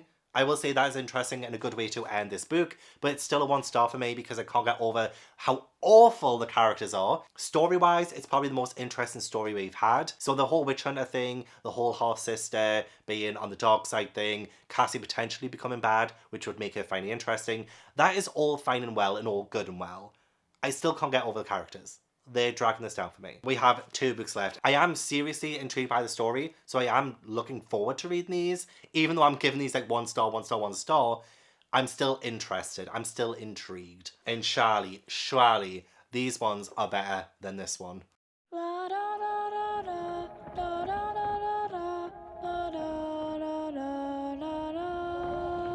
I am coming at you all today looking and feeling a little bit like shit. My throat just does not want to cooperate, and the fact that I'm getting ill during this vlog, just like I did in the Vampire Diaries vlog, it's like I'm allergic to LJ Smith or LJ Smith adjacent books. Saying that though, even though I say I'm looking and feeling like shit, I don't think the 5th book in the series is actually all that bad. In fact, I'm giving this one 2 stars, and that's on par with the first 2 Secret Circle books. So it isn't terrible. But before I talk about that, actually, I did manage to find my custom-made Secret Circle Blu-ray disc because I knew they weren't releasing the show on Blu-ray. Did they even release it on DVD? I don't know. But I desperately want to watch this, but my Blu-ray player's broke and it doesn't play in a PlayStation 5. But I made this all myself. I downloaded the episodes in high definition back in like 2012 maybe, and made my own Blu-ray disc because I knew they weren't going to release a Blu-ray for The Secret Circle. Just a shame I can't watch it. Honestly, I don't think I've watched the show since it ended. So it's been 11 years since I last watched The Secret Circle. So I am desperate to watch it again. And it's not available on any streaming service in the UK. So I don't know what I'm going to do. But if they do release a Blu-ray set of The Secret Circle, I'm buying it. I'm buying it straight away. Like, there's no question about it. And I'm not going to lie, I genuinely think I make the best cappuccinos. So The Hunt, it definitely went in a direction I wasn't expecting. And there were some surprise twists and turns that I was kind of like, you know what? I can appreciate that. Because it did try and keep this book to be consistently action-packed and fast-paced. Unfortunately, the pacing isn't great because it is quite jarring going from one scene to the next, and also kind of you do wrap up some storylines while also opening other ones, which again is like a great thing because it makes it more exciting to read. But yeah, the pacing was uneven during this. So let me go through this book as we've been doing for the previous ones. We ended the previous book with Cassi getting her father's Book of Shadows from her mum. And I do like that angle. I do like that aspect of the storyline of getting this evil Book of Shadows. She's like drawn to it and the darkness inside it. It's calling to her own darkness within. And if Cassi went full on bad girl, I honestly would love that. But instead, like, she's just bitchy and nasty and mean, like, for no good reason. Like, even though maybe some of the book is influencing her and her interactions with other people, but still she just doesn't come across as a great character in that regard. So the initial storyline of this book is that Cassi does have her father's Book of Shadows, but she can't really read it or open it without it hurting her. And so the goal here is to find a way to open the Book of Shadows. In fact, I think in every single Secret Circle book we do have a good idea, we do have a good storyline to begin with, but then the resolutions of all of these storylines are just so lackluster, or like how they get the answers is so lackluster that it just lets the whole thing down. So yeah, there is potential in the storyline, but it doesn't exactly go in a direction, or it isn't resolved in a way that I genuinely loved. Cassie's mum also tells her about the hunters, because again the hunters are still here. So the main bad guys in this one is Scarlet and the hunters. But Cassie's mum says it takes just one hunter to mark someone, but the killing curse requires several of them. So as we saw in the previous book with like Constance, she was marked and then it would have taken a couple of hunters afterwards to use a killing curse on her, but she just dropped dead. No signs of anything happening, right? Bear that in mind going forward, because it's going to be important later on. It's painfully obvious that the principal and his son Max are hunters. From the previous book too, it was just so painfully obvious. All of the new people in this town are obviously a bad person, because Scarlet was new, and she turned out to be a witch, but also against Cassi and wanting her place in the circle. But also the principal and his son, they're both hunters. Like, anyone new, any of the outsiders that have come in, obviously aren't good guys. It was set up so evidently that that's what we were doing. So yeah, we have this principal who is interrogating Laurel and trying to get names of the other Secret Circle members. But again, I'm just like, everybody knows who the Secret Circle are, so Either they're incompetent or they're just not trying hard enough. He knows we're all witches, Cassi, and he wants to mock every one of us. Well, then just do it. If he already knows, then why is he pulling out a girl from in the middle of a class, interrogating her? And like, what was the point in that? Because obviously she wouldn't say who, but if he already knows who they are, then why interrogate her in the first place, you know? I feel like that was just padding on the author's part to try and make it seem like a more interesting start to the book, but we also find out that the hunters carry stone relics that have been passed down through centuries, and it's these stone relics that hold their power. So like, they don't have power on their own, but these stone relics are the things that help them hunt witches. Kind of like that too, like that's a fine story. Faye and the other one who, again, like I just don't really care much following in the names of anyone else. The ones who have been marked, stay in a secret room in Cassie's house. There was like the secret room that her mother's been hiding for all these years. And for some reason, during all of this, we have a spring dance happening and, you know, their lives are in immediate danger.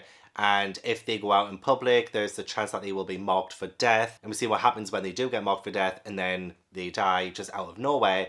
They still want to go to the spring dance where the principal will be, where Max will be. And I'm just like, can we just use our brains for just a second? Can we not throw ourselves into these situations, please? Like, think about it first. They're like, oh, we'll just have like a night of fun. We're just gonna have a night off and stuff. But like, obviously it doesn't go well. There's also talk of phones and Wi-Fi. So I do think this is set in the modern day. So the original trilogy has probably been retconned to also take place in the modern day, which is something I really don't care for, honestly. Like, she could have set these books in the 90s and I would have loved that.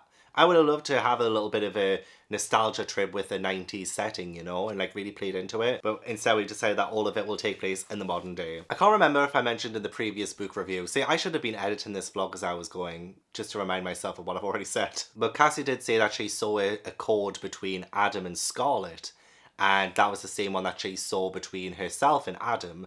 So that whole, oh, your soulmate, your true love, your destiny, whatever, is pretty much bullshit, let's be honest. It's pretty much bullshit. It removes any and all agency towards like passion and like choice. It feels like these people don't have a choice in who they're supposed to fall in love with. It's like, oh, we see the code, we're gonna have to get together, we're gonna have to hook up, just because of this invisible thing. Cassi and Nick end up dancing at the dance, and I don't even really ship them two either. I would have done if Cassi didn't fuck him over in book 3 and then acted the way she did in book 4 against him. I'm just like, she still hasn't apologized for breaking his heart. Max and Dainya, I mentioned this in the, I remember I did mention this, but Max and Dainya do seem to have like this thing, even though Faye like uses love potion on him and stuff. Max and Dainya do seem to be really intensely involved, and we do find out later that they are also apparently soulmates. They have the cord attached to one another. So Scarlet appears at this spring dance and just attacks Cassi. We have Nick trying to resuscitate her with spells, and these spells are a bit shit. Like, I feel like when she's not stealing from Charmed, like these ones now are just a bit shit. I call on the power of air, the element from the east. I call you from the atmosphere to Cassi's lungs. Motion of heart, current of soul, spark, turn my hands at the speed of light. It's just, make an effort.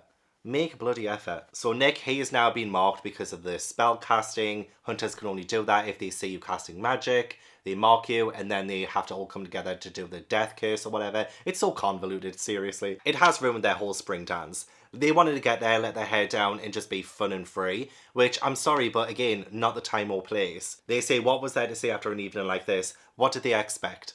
What did they expect? If this school is being run by a principal who is a witch hunter, and, you know, his son is also there, a witch hunter, you expect to go to the dance and they're going to be like, oh, it's just a spring dance, we'll let them off for one night, we'll let them have a night of fun. Honestly, why are they this dense? Obviously, I don't think they should be hiding away and not allowing themselves to have fun. Like, that's not fair on them, sure. But think before you do something, because that's something they've never done since the start of the series. It was Scarlet who'd grabbed Adam's hand, the sparks he felt were for her. So I wonder if maybe the author, like, well, a little bit like how the ghostwriters after L.J. Smith and the Vampire Diaries kind of retconned some of the romances. I wonder if Aubrey Clark is going to try and retcon Cassi and Adam. Maybe she's going to try and push Cassi and Nick, because apparently there are these sparks between Scarlet and Adam. That would be interesting, actually. That would be quite scandalous. And one thing this book does very well, actually, is scandal. Even though Adam is trying so hard to tell Cassi how much he loves her. He has more mentors of their relationship. He has a lip gloss. This fell out of your pocket the night of our first kiss. And this is the movie ticket stub from our official first date. And saved on here is the first time you said I love you to me on my voicemail. It's... Look, I know I'm a bitter, single, gay guy on the internet. And what I say doesn't mean two shits. But this romance making me sick to my stomach. I can't handle it. Cassi then ends up breaking Chris's arm. So Cassi has been acting quite erratically, and it probably is tied to the book. But like, she's still a bitch. Like, she is still awful to people. And she causes Chris to break his arm. And instead of apologising, she just says, I barely touched him. And that protective spell that made them invincible in the previous book is now over. It's gone. Thank God. But circling back to Cassi being a cow, I do feel like it is partly because of the book. But it doesn't make Cassi any better of a character, because this is what she's always been like. In my opinion, she has never really been that nice. Even before she got hold of the book, like, she didn't have the book of the entire previous book, and she was a cow. She was awful. So even with this added element of, oh, maybe the book's making her do it, I don't care, because she's been like this the entire time. Yeah, she keeps pushing Adam away. She keeps being awful to him. And again, we haven't seen any kind of good chemistry between them, ever. We've just been told that they're soulmates, and we've had to sit here and believe it. We find out that Cassi is now tied to Black John's book. I mean, they don't exactly explain what that means, but it is a bad thing if she is bound to a book, a dark energy, dark magic book, then that is just infecting her even more, which is fine. It does add drama. But again, like, the way she acts is just more mean rather than evil. They decide enough is enough with Scarlet, and all they have to do is cast that spell to locate her, and they find her instantly. So why didn't they do that the entire time? She stole the Master Tools in the previous book, right? And this is now, like, at least weeks gone. Weeks past. I'm now on chapter 14, by the way. They're only just now deciding to get the Master Tools back off her, which they know are dangerous in the wrong hands. Again, all they have to do now is do that locator spell that I'm sure they did in the previous book, when Cassi tried to find Scarlet herself. So like, why didn't they do that this entire time? Let the water show the location of Scarlet, and it does. If it was that easy, why did they do this earlier? That's what I wrote down. Because yeah, it does seem to be that easy. So why didn't they do that? Why have they waited this long until she broke their protection spell and attacked them? Why have they waited this long? Another painful thing is that Cassi cheats on Adam with Nick. So again, maybe it was the influence of this book. But Cassi felt something trouble inside her, something uncontrollable, a heat. Without thinking, she took Nick's face into her hands and kissed him. It was urgent and passionate, nothing like her soft kisses with Adam. And again, I know what you're saying, it probably was out of Cassi's control. But why do we have, again, Cassi cheating on someone?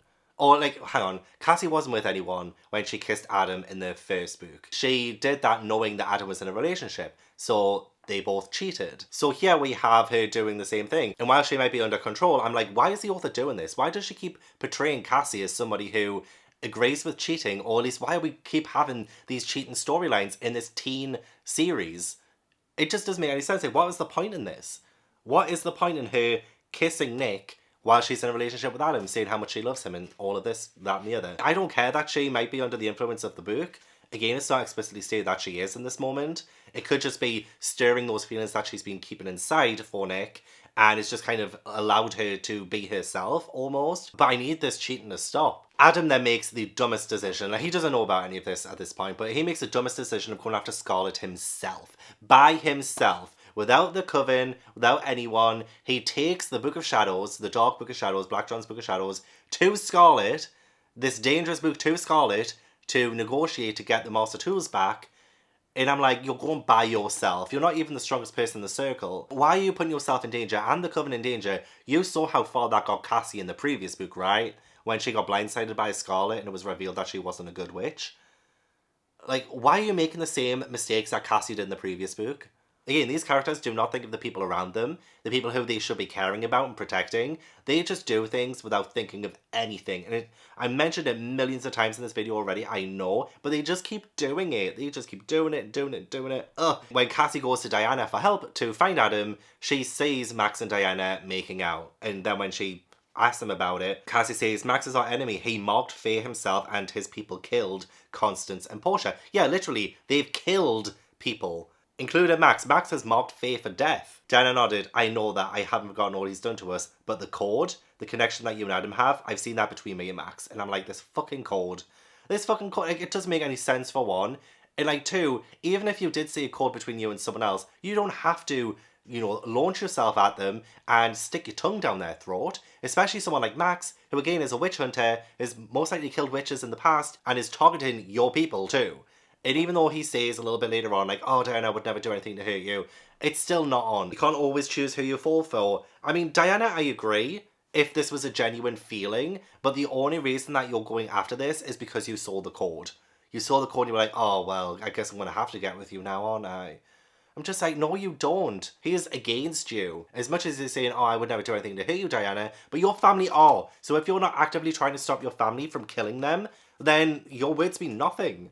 You are against us. If you're not with us, you're against us, okay? So that just pissed me off. Diana says, didn't you need me for something? Nothing important, Cassi said, never mind. She would have to go after Adam alone, but you don't. You don't have to go after Adam alone. You could literally tell everyone, oh, he's gone after Scarlet. He's taken the bloody... Well, actually, I don't think she knows about the Book of Shadows just yet. It's a good job I'm not in the circle, because I would have slapped everyone by now. Cassi finds them quite easily. She wants the element of surprise, so she hides as Adam is talking to Scarlet, and Adam says, I brought you your father's Book of Shadows. What more do you want from me? I have nothing else to offer. Why the fuck did you go then?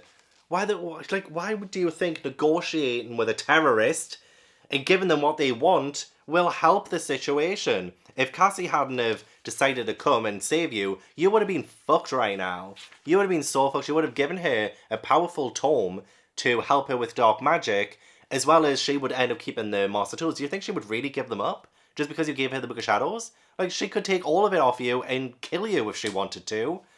Honestly, just absolutely stupid and pathetic. But Cassi does surprise her, and they do overpower Scarlet. They take everything from her and they banish Scarlet from New Salem. So again, all of this happens quite quickly and quite easily. Cassi curses Scarlet to death, which turns Cassie's eyes like black and stuff. And I was like, ooh, actually that's kind of good. Like, I kind of like this. But Cassi does stop before she can actually kill her, and they leave her. And they have banished her from New Salem. Cassi ends up telling Adam about the kiss with Nick.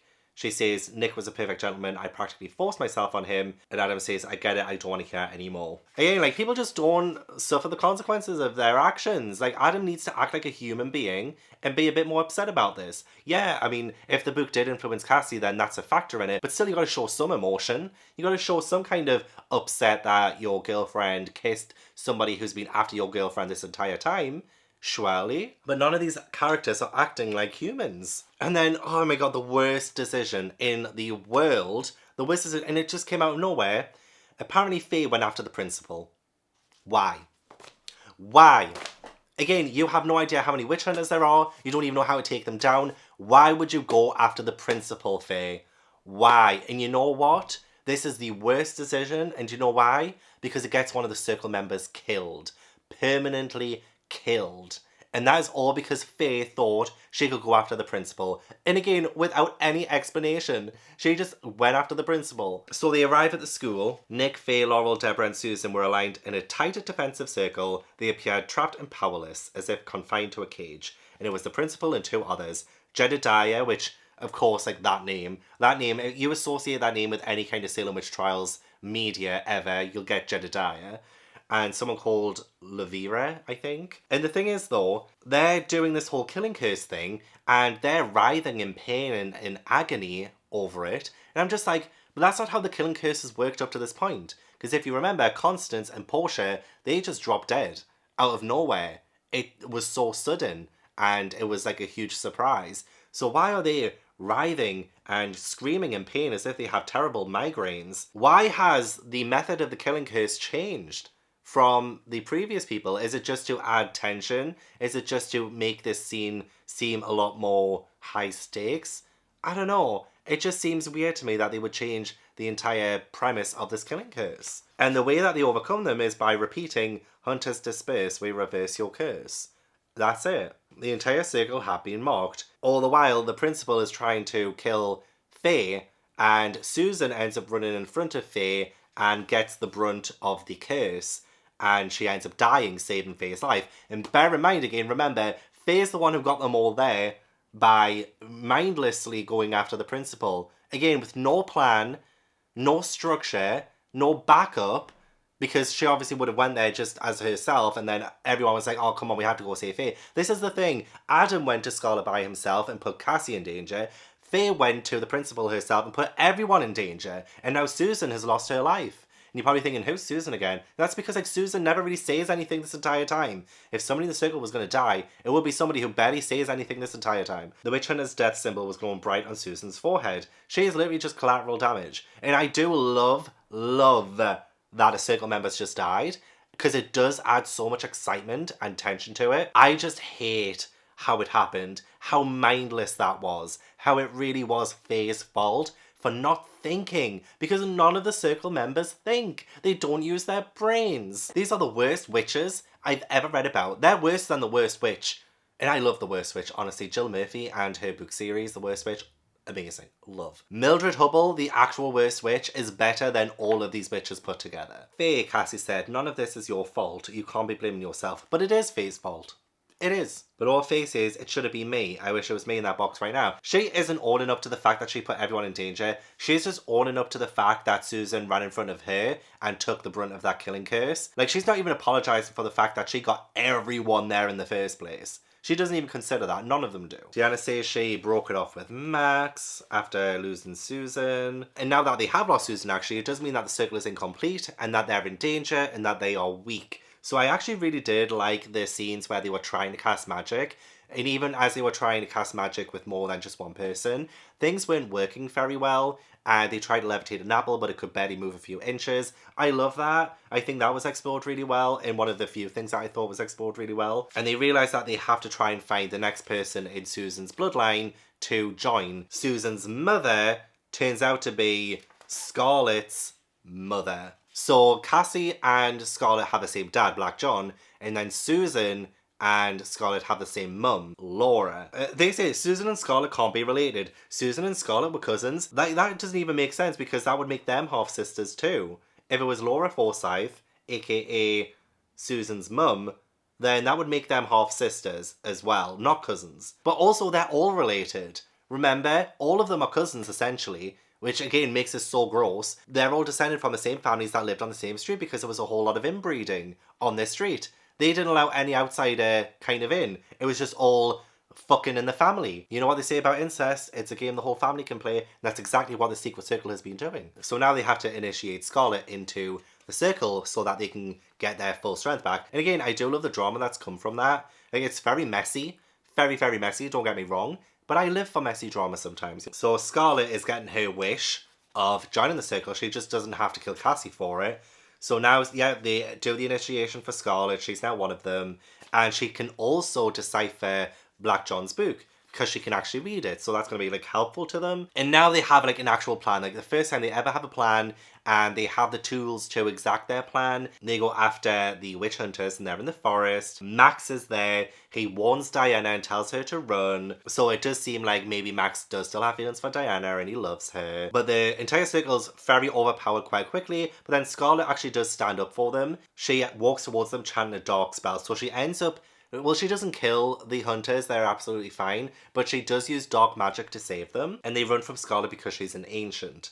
So it does show that dark magic is probably what Cassi is now going to have to tap into in order to fight against the hunters. One thing as well that I don't understand is that how Scarlet learns how to read Black John's book. She says, my mum helped teach me before she died, but how did her mum teach her when it was Susan's mum? And I believe Susan's mum died in 1976, during the whole tornado thing, the time when Black John went against the circle members and they tried to stop him, and a lot of them lost their parents. I might be wrong on that, but I do believe Susan's mum has been dead since she was, you know, a child, a baby. So that means Scarlet, who is the same age. And again, I don't understand how they are related in that way, because they would have to have been twins if they were conceived at the same time. I don't get it. I don't understand now. So was Laura Forsyth not Scarlet's mum? Then how is she in the bloodline of Susan? See, this has confused the hell out of me. They can't be half-sisters, because Scarlet was born afterwards, but still in the time of the whole circle thing. So, like, how can she have given birth to both Susan and Scarlet in a different time? Within weeks, essentially, though, and within weeks.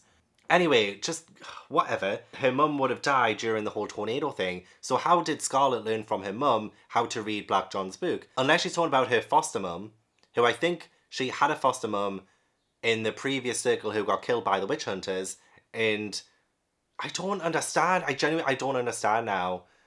I don't get it. I don't get how this has happened. Like, this is either a huge plot hole or I've missed something. I don't think I've missed something. I've been really thorough with this. So I just don't understand how she could have learned from her mum how to read that book. It just doesn't make any sense. But that's what she tells them. Dainya asks Max where the hunters assemble. So Max is going to kind of help them. The majority of the circle believes Max can be trusted and they'll promise to spare him when they confront the hunters.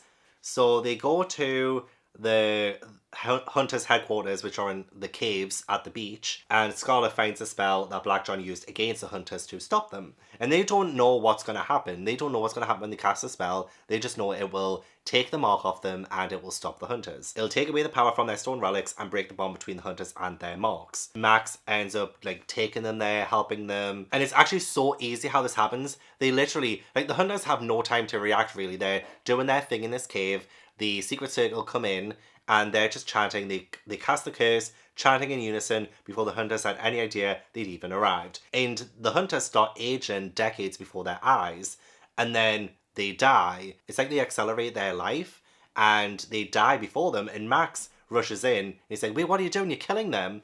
And they end up killing his dad right in front of him. His lifeless body lying in Max's arms. They'd won, they understood that much, but had they just killed? So all of them come out of this like trance and they're like, wait, what happened? Like, did we just kill everyone? So obviously Scarlett's done something, or like she didn't tell them everything that the spell was going to do. So obviously they don't trust her anyway, but you know, this is like the next step, isn't it? Of them doing something silly without even thinking about it and just trusting Scarlett with this spell without asking any questions, essentially. So they've actually just like killed the hunters. And Max is, you know, furious and he's like upset about it. And then all of the Secret Circle members, apart from Cassi, start acting weird. So Diana says, let us rejoice in our victory, thine O leader. She said, bowing to Scarlett, is the greatest power, and thou art exalted as head above all. And then Scarlett's like, I told you I'd get my circle. So Scarlett reveals that casting that spell against the hunters, any spell cast from our family's book by a non-family member, calls on our bloodline, give the perfect portal into our world for a few unsettled spirits. Our ancestors, these are the people who passed down Black John's Book of Shadows. So now the entire coven, the entire circle, apart from Cassi and Scarlett, are possessed by Black John's ancestors, aka Cassi's and Scarlett's ancestors. Which honestly is a good twist. I really do like the way that happened, and a good ending, especially since they're all acting so weird and so medieval as well, and the way they talk is quite funny.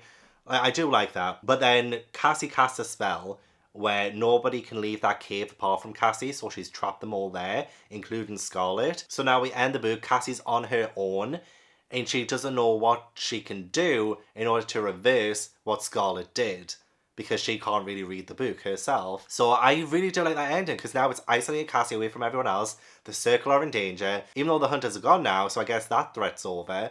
Still, we do still have Max, who's going to be furious about the death of his dad.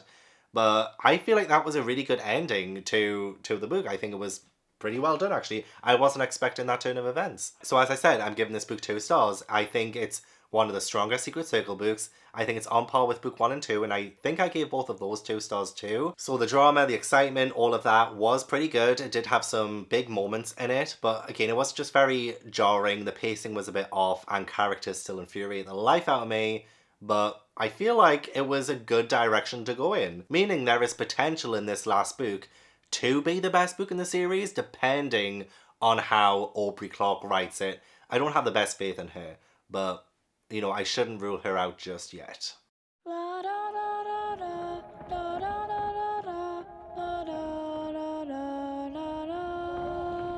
Guys, I am so sorry about the length of this video. I can't ever get a video to be a normal length anymore.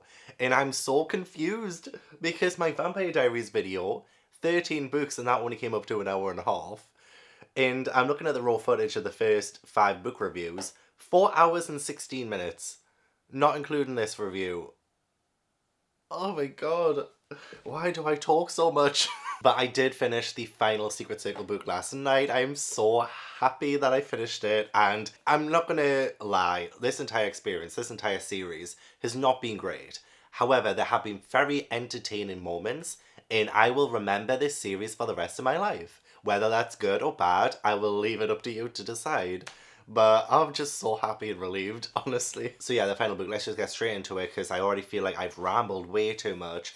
But we did have that great cliffhanger in the previous book. That was essentially literally a cliffhanger because they were in some caves. Cassi had to trap everyone inside because they were possessed. What I loved about the start of this book is that we are set in isolation with Cassi. You know, she doesn't have her circle anymore. And we actually have some like really great moments of atmosphere in the writing. So a crack of thunder caused Cassi to flinch, then the sky opened, unleashing a violent rain against the glass of her windows. And I love that. What this series has lacked, for me personally, is that witchy ambience and the sort of Halloween spooky kind of ambience. I think it's just lacked in dramatically.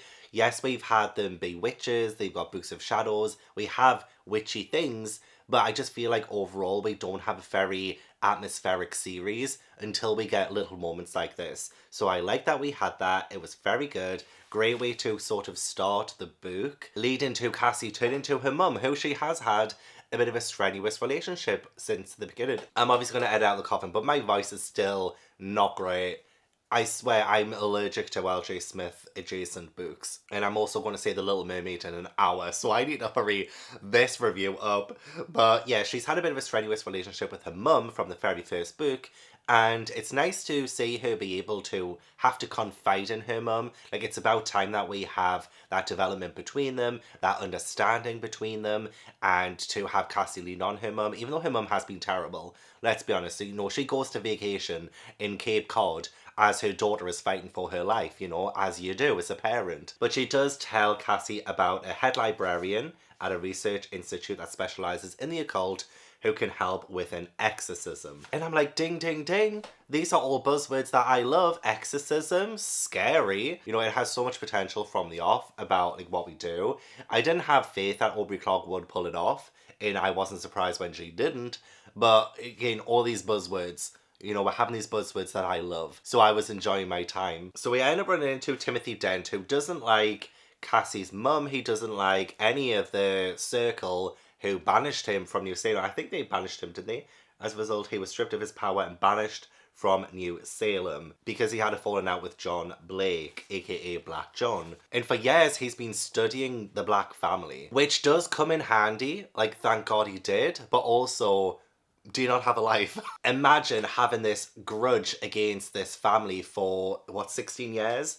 And researching them the entire time. Like, I can't imagine the level of grudge you would have to hold for that, but also, just why? Like, why? I've fallen out with people in the past. Like, I wouldn't study their family for 16 years. It doesn't interest me, you know? Move on. Honestly, actually, when she goes to Timothy, her mum's already said, oh, you should perform an exorcism and stuff. The only thing Timothy actually really is helpful with is just giving little nuggets of information about the Black family, which, honestly, I feel like in the grand scheme of things doesn't really come to anything by the end of the book. This really just tells us things that we kind of already assume about, you know, the Black family. The original person had made a deal with the devil, sold his soul in order to live forever, but it backfired. When he died, the bloodline was cursed, and so was his book. So that's like the Black family line. We talk about the bubonic plague as well, which I think was like a very forced thing into this narrative because that does come back a little bit later. But I think that whole thing was rather convoluted and didn't really make sense in the whole scheme of things. Especially since apparently the bubonic plague was originated by the Black family. And that's when he says there should be an exorcism spell in your father's Book of Shadows. Like, okay, everything goes back to the Book of Shadows. We just wasted a trip. We just wasted a trip to say this Timothy Dent person just to tell us to do an exorcism, which we already knew from chapter 1 that's what had to happen, to find out, oh, it's in your father's Book of Shadows. Like, yeah, no shit. But as I said, I do kind of like the little nuggets of information about the Black family and the history between them. We have like Alice, Absalom, Beatrix. Beatrix Black was burned alive in the Trier massacre. The charge was sorcery. They say her last words were, you haven't seen the last of me. She's Cher. Cher is part of the Black family. She died singing You Haven't Seen the Last of Me from the hit musical Burlesque. You haven't seen the last of me. Another interesting thing, I keep saying, oh, I didn't say anything interesting, but like the other interesting thing that Timothy said that could be important is if the possession lasts until the next full moon, it'll become permanent. But the next full moon is less than 2 weeks away. Were you planning on keeping them in that cave to starve to death, Cassi? Like, come on, like, we need immediate action on what's just happened. You've just trapped them on a cave, on this island thing. No food, no drink, no nothing. And even though they are possessed, they're still their bodies. But if they die of hunger or dehydration, they're gonna die. So obviously what were you planning on doing, Cassi? Taking a vacation? Going to Cape Cod with your mother? This whole time crunch thing? Yeah, like, you don't want them to die from hunger, so get on it. Get on it right now. Like, we're wasting time here. So this whole, our possession will be 2 weeks and then it's permanent. Like, we don't care. They need to be depossessed right now. And then he says, love can be the most powerful spell of all. But actually, that leads to an interesting thing between Cassi and Nick coming up. So let's get to that in a second. So Cassi tries to get Adam out of the cave because she thinks, oh, true love will win all. So she goes to the cave. Conveniently, Adam is the one who's sitting at the lip of the cave, whereas everyone else seems to be inside, which is, again, convenient. And then Cassi, right, because they're all possessed, right, they're still possessed, Cassi, like, Adam's sweet-talking her, saying all these sweet nothings, acting like he's okay. She sees the bloody silver frickin' cord, which honestly is the bane of my life. And then that was all the convincing Cassi needs. So she ends up putting the spell down that was keeping them trapped in the cave. Oh, you stupid moron!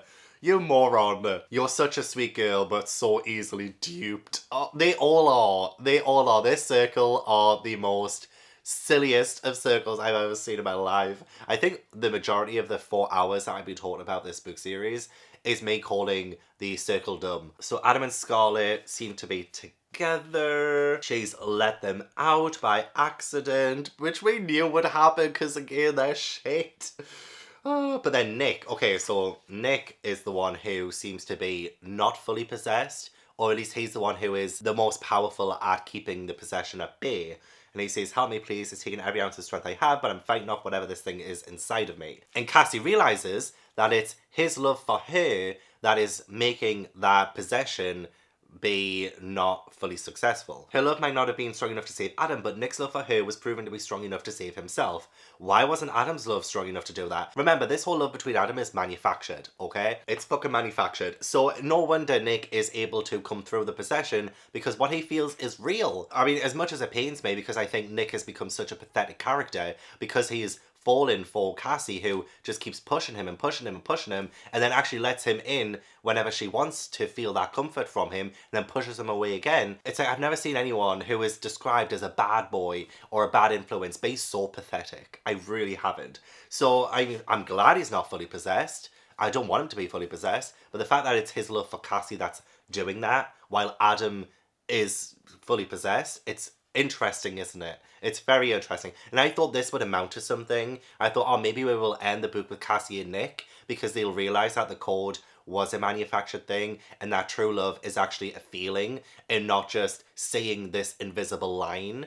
But no, that doesn't happen. Spoiler alert. That does not happen. Anyway, it means that Cassi and Nick have to work together while the possessed circle keep trying to steal the Book of Shadows from Cassi. Max is also like still pissed with the circle because they killed his dad, and for good reason. Even though they did seem to be possessed as they were saying the spell, so they didn't mean to kill him. But it's still, you know, if somebody killed your relative or your parent, even if they were possessed, you know, just looking at them, seeing their physical body would be quite traumatizing. So I could understand Max's resentment to begin with. I mean, he does crumble by the end. He does give in to his feelings for Diana, or like the code thing for Diana. But Max does agree to help perform the exorcism, to help the innocent people in the town, not for them. I respect that. I do. I totally respect that. Cassi leads Nick on without thinking. She reached out her hand to stroke his cheek. He leaned into her fingers. And at this point, Cassi isn't possessed by the book. She's taking complete control over the book. These are her actions, her own, which I feel like has been her actions all this time. You might want to argue that, oh, but it was the book that was influencing her before and all that sort of stuff. But I'm just like, I don't care.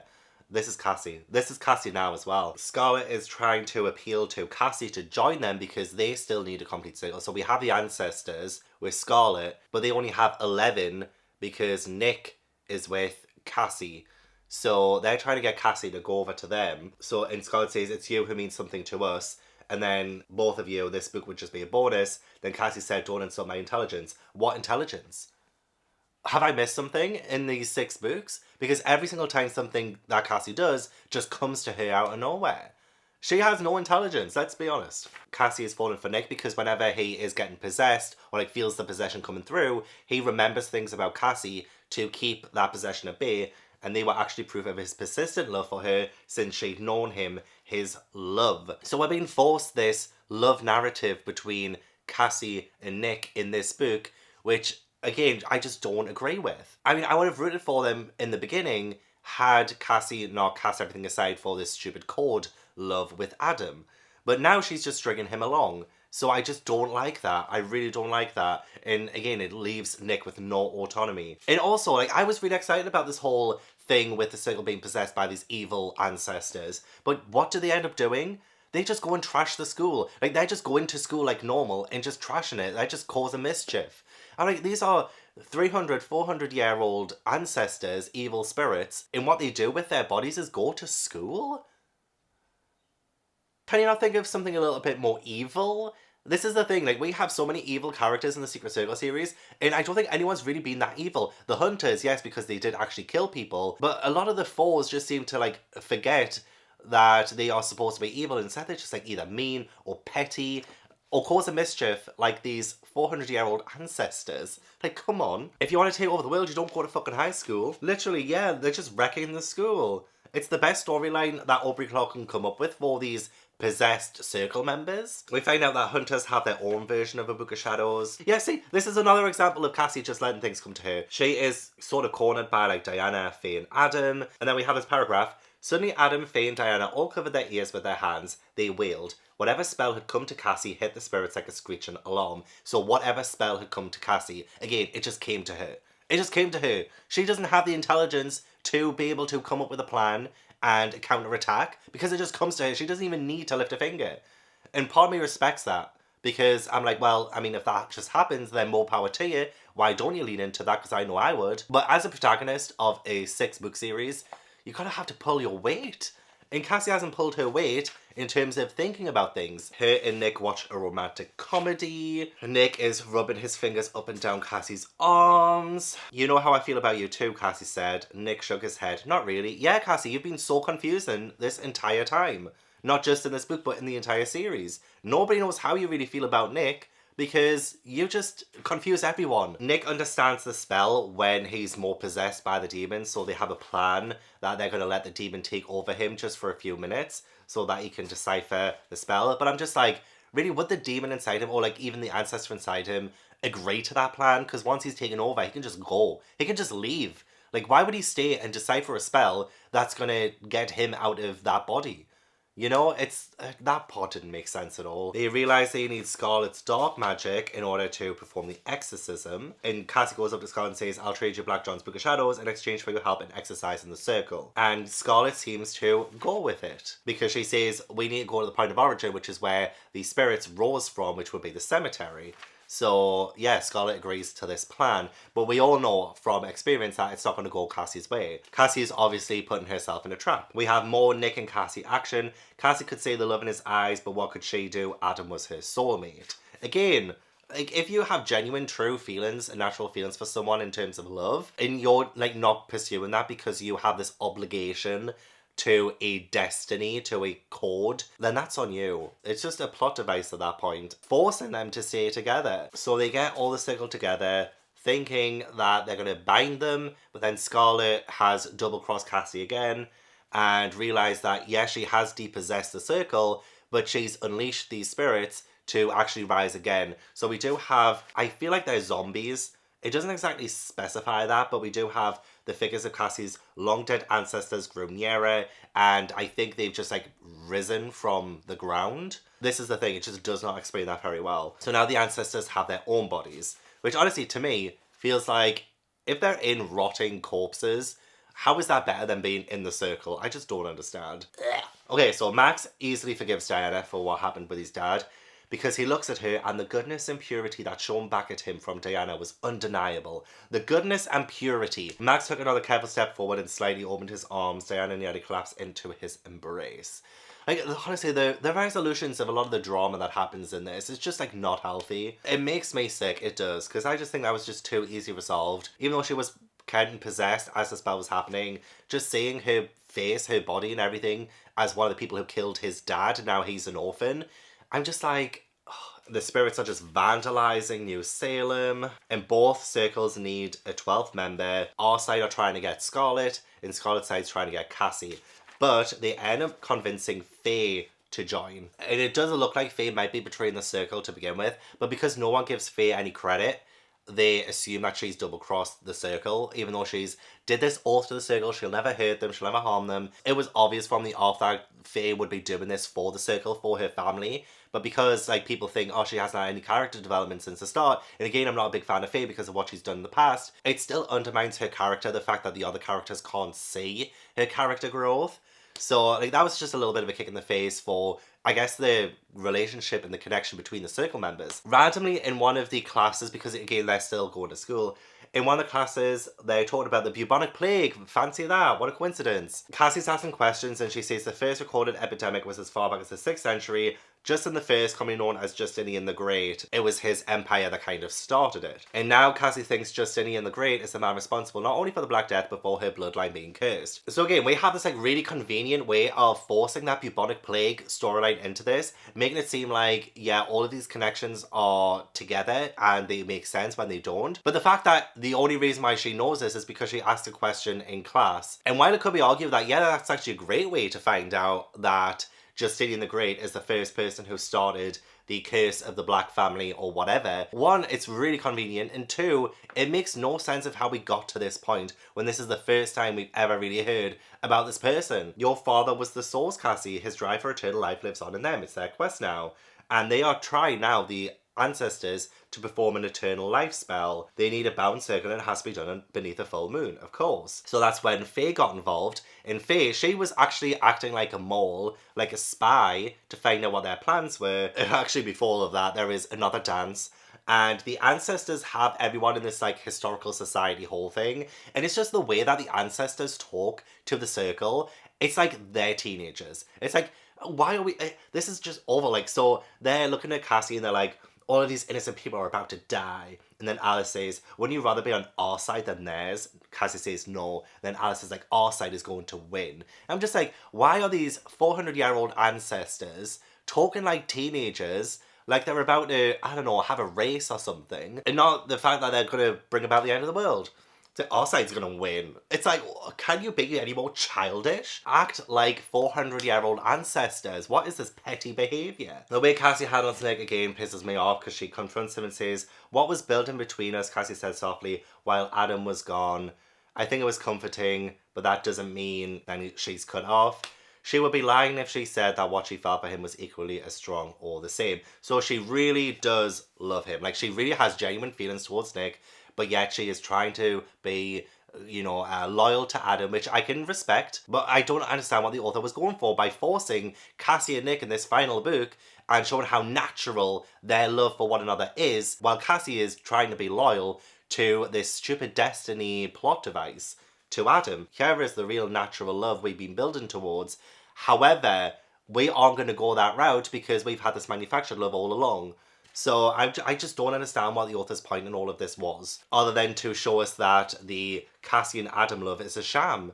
It's seriously a sham. It really undermines the love between them. Faye tells Cassi that the ancestors have a bespelled jar with Scarlet's things inside, and if they smash it, then she will be stripped of her powers. So that is something, well, again, like, isn't explored why they're doing that exactly, like why they would do that, because that's betraying one of their own and it's also pushing her to the other side to betray them.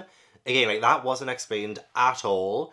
So it does lead Scarlet to join the circle and our circle, and she says, I guess you're all I have left, Cassi. You're my only chance of saving myself. But, like, that whole thing with the jar was so forced and so unnecessary. It's the only reason why Scarlet, who has been, like, the antagonist for the last 3 books, by the way, that's the only reason why she would join them, was because her life's in danger by the people she's released. and unleashed. You know, it's like, but why? Why was her life in danger from them to begin with? Why would they do that? Why? Because if they strip her from her powers, then the entire circle becomes weak, which we see at the end too, when Cassi loses her powers. So like, why would the circle do that? Why would they risk the circle being weaker by stripping Scarlet of her powers if the only reason for it was to push her to the other side? Seriously, like, it doesn't make sense. The more I'm talking about this, the more I think I'm going to lower my rating for this book, which I haven't mentioned yet. We'll get to that. We have this random box that Timothy gave Cassi at one point that I totally forgot about. And yeah, Cassi has this box. She opens it and it's rats. It's rats that seem to have the bubonic plague on them and it kills the ancestors. And that's about it. In terms of power, we never see the circle be more powerful than the ancestors. We never see the development of the 6 books and how they've grown stronger as a circle. The reason they win this is because of these rats that were randomly given to them at one point in this book, which I totally forgot about, and they win that way. Just say, okay, so they didn't really have to rely on any master tools, they didn't have to rely on the Book of Shadows, they didn't have to rely on their own strength as a circle. They do still have to cast a spell to like banish them forever, but the only reason they win is because of these random rats that they were given. That is the only reason. They burn the Book of Shadows so that it's gone forever too, and that means that Cassi has also lost her magic. Keep her away from magic because I feel like she's relied too much on it and it's sacrificed her personality and her character development. Scarlet admits that the code between Scarlet and Adam was just a ruse. She made a visualization spell and it wasn't real. So the code between Adam and Cassi is the only real code. But again, plot device. Cassi thinks that the circle have to replace her, but they all decide that they're going to transfer some of their power to her. And not only that, but the entire town, essentially any kind of magical person in New Salem, are going to transfer their magic to Cassi, so she has a little part of everyone. To end a 6-book series is quite a sweet idea. The crowd had assembled for her, all of this was just for her. But again, I'm just like, she doesn't deserve it. It's kind of bullshit that she would lose her powers and then get it back straight away. Anyway, it's like, again, whenever people deal with consequences in the Secret Circle series, nobody has had to pay for anything really, maybe apart from Susan who died. But yeah, everything is just like always resolved so quickly and easily and all the consequences are blown out of the water. I did like the moment between Cassi and Faye though, because it does show that they've grown to accept one another, and especially Faye too, because Faye gives Cassi her most powerful stone. You deserve it, she said, like when transferring powers. Like that is like a huge moment for the pair of them. And honestly, if I cared more about the characters, I would think this was an amazing moment. I can respect that it is in the grand scheme of things, but again, like they're just both terrible, so I don't care. The spell worked, Cassi gets powers. And yeah, they just end up going into the ocean in the end, all together. She was home and she was herself. Everything was as it should be. So that is the entire final book. The battles and everything was so anticlimactic. Again, things just came to Cassi. Things happened in a really convenient way. We didn't have to use any of our smarts in order to outsmart the villain. It was really just a box of rats that was given to her randomly.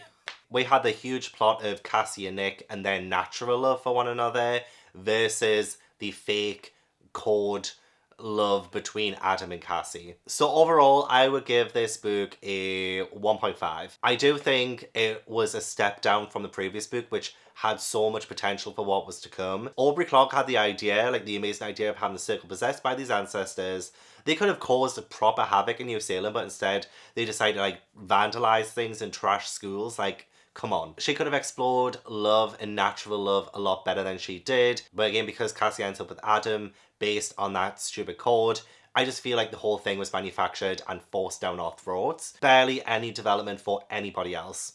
Barely. And it's just so underwhelming. So I think 1.5 stars for the final book is feeling right to me. So there we have it. That is the entire Secret Circle series. I definitely talked about it way longer than I anticipated, but hopefully you've got the idea of everything that happened, so you don't need to read these yourself. I would say that the first 2 books and the 5th book were probably the best books in the series, but again, I think I only gave them 2 stars. I think 2 stars was the highest I gave any of these books, so that's interesting. But I would say book 3, 4 and 6 were very underwhelming. The Divide 1 star. I think The Divide was my least favourite. But I really appreciate you guys watching up to this point if you have. Honestly, I really appreciate it. Leave a crystal ball emoji down in the comments if you made it this far. our little secret. Get it? Secret tickle? Our secret? Would I recommend the series? Not really. I mean, if you're fine with a bit of a mindless, rather entertaining at point series, then this is probably the one for you. But I will say there are way better things out there.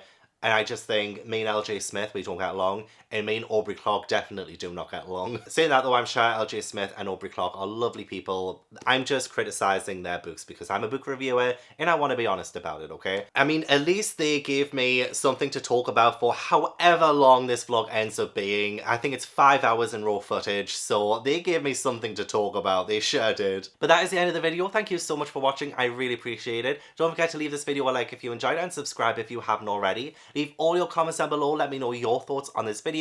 Let me know your thoughts on the Secret Circle series, whether it's the books or the TV show. Do you remember the TV show? Did you read these books? Let me know everything down below. And don't forget the crystal ball emoji. I want to give a huge thank you to my patrons and my One Piece channel members. If you'd like to join my Patreon or my One Piece channel membership, then all the links are down in the description box. But yeah, I hope I will see you in the next video. Bye!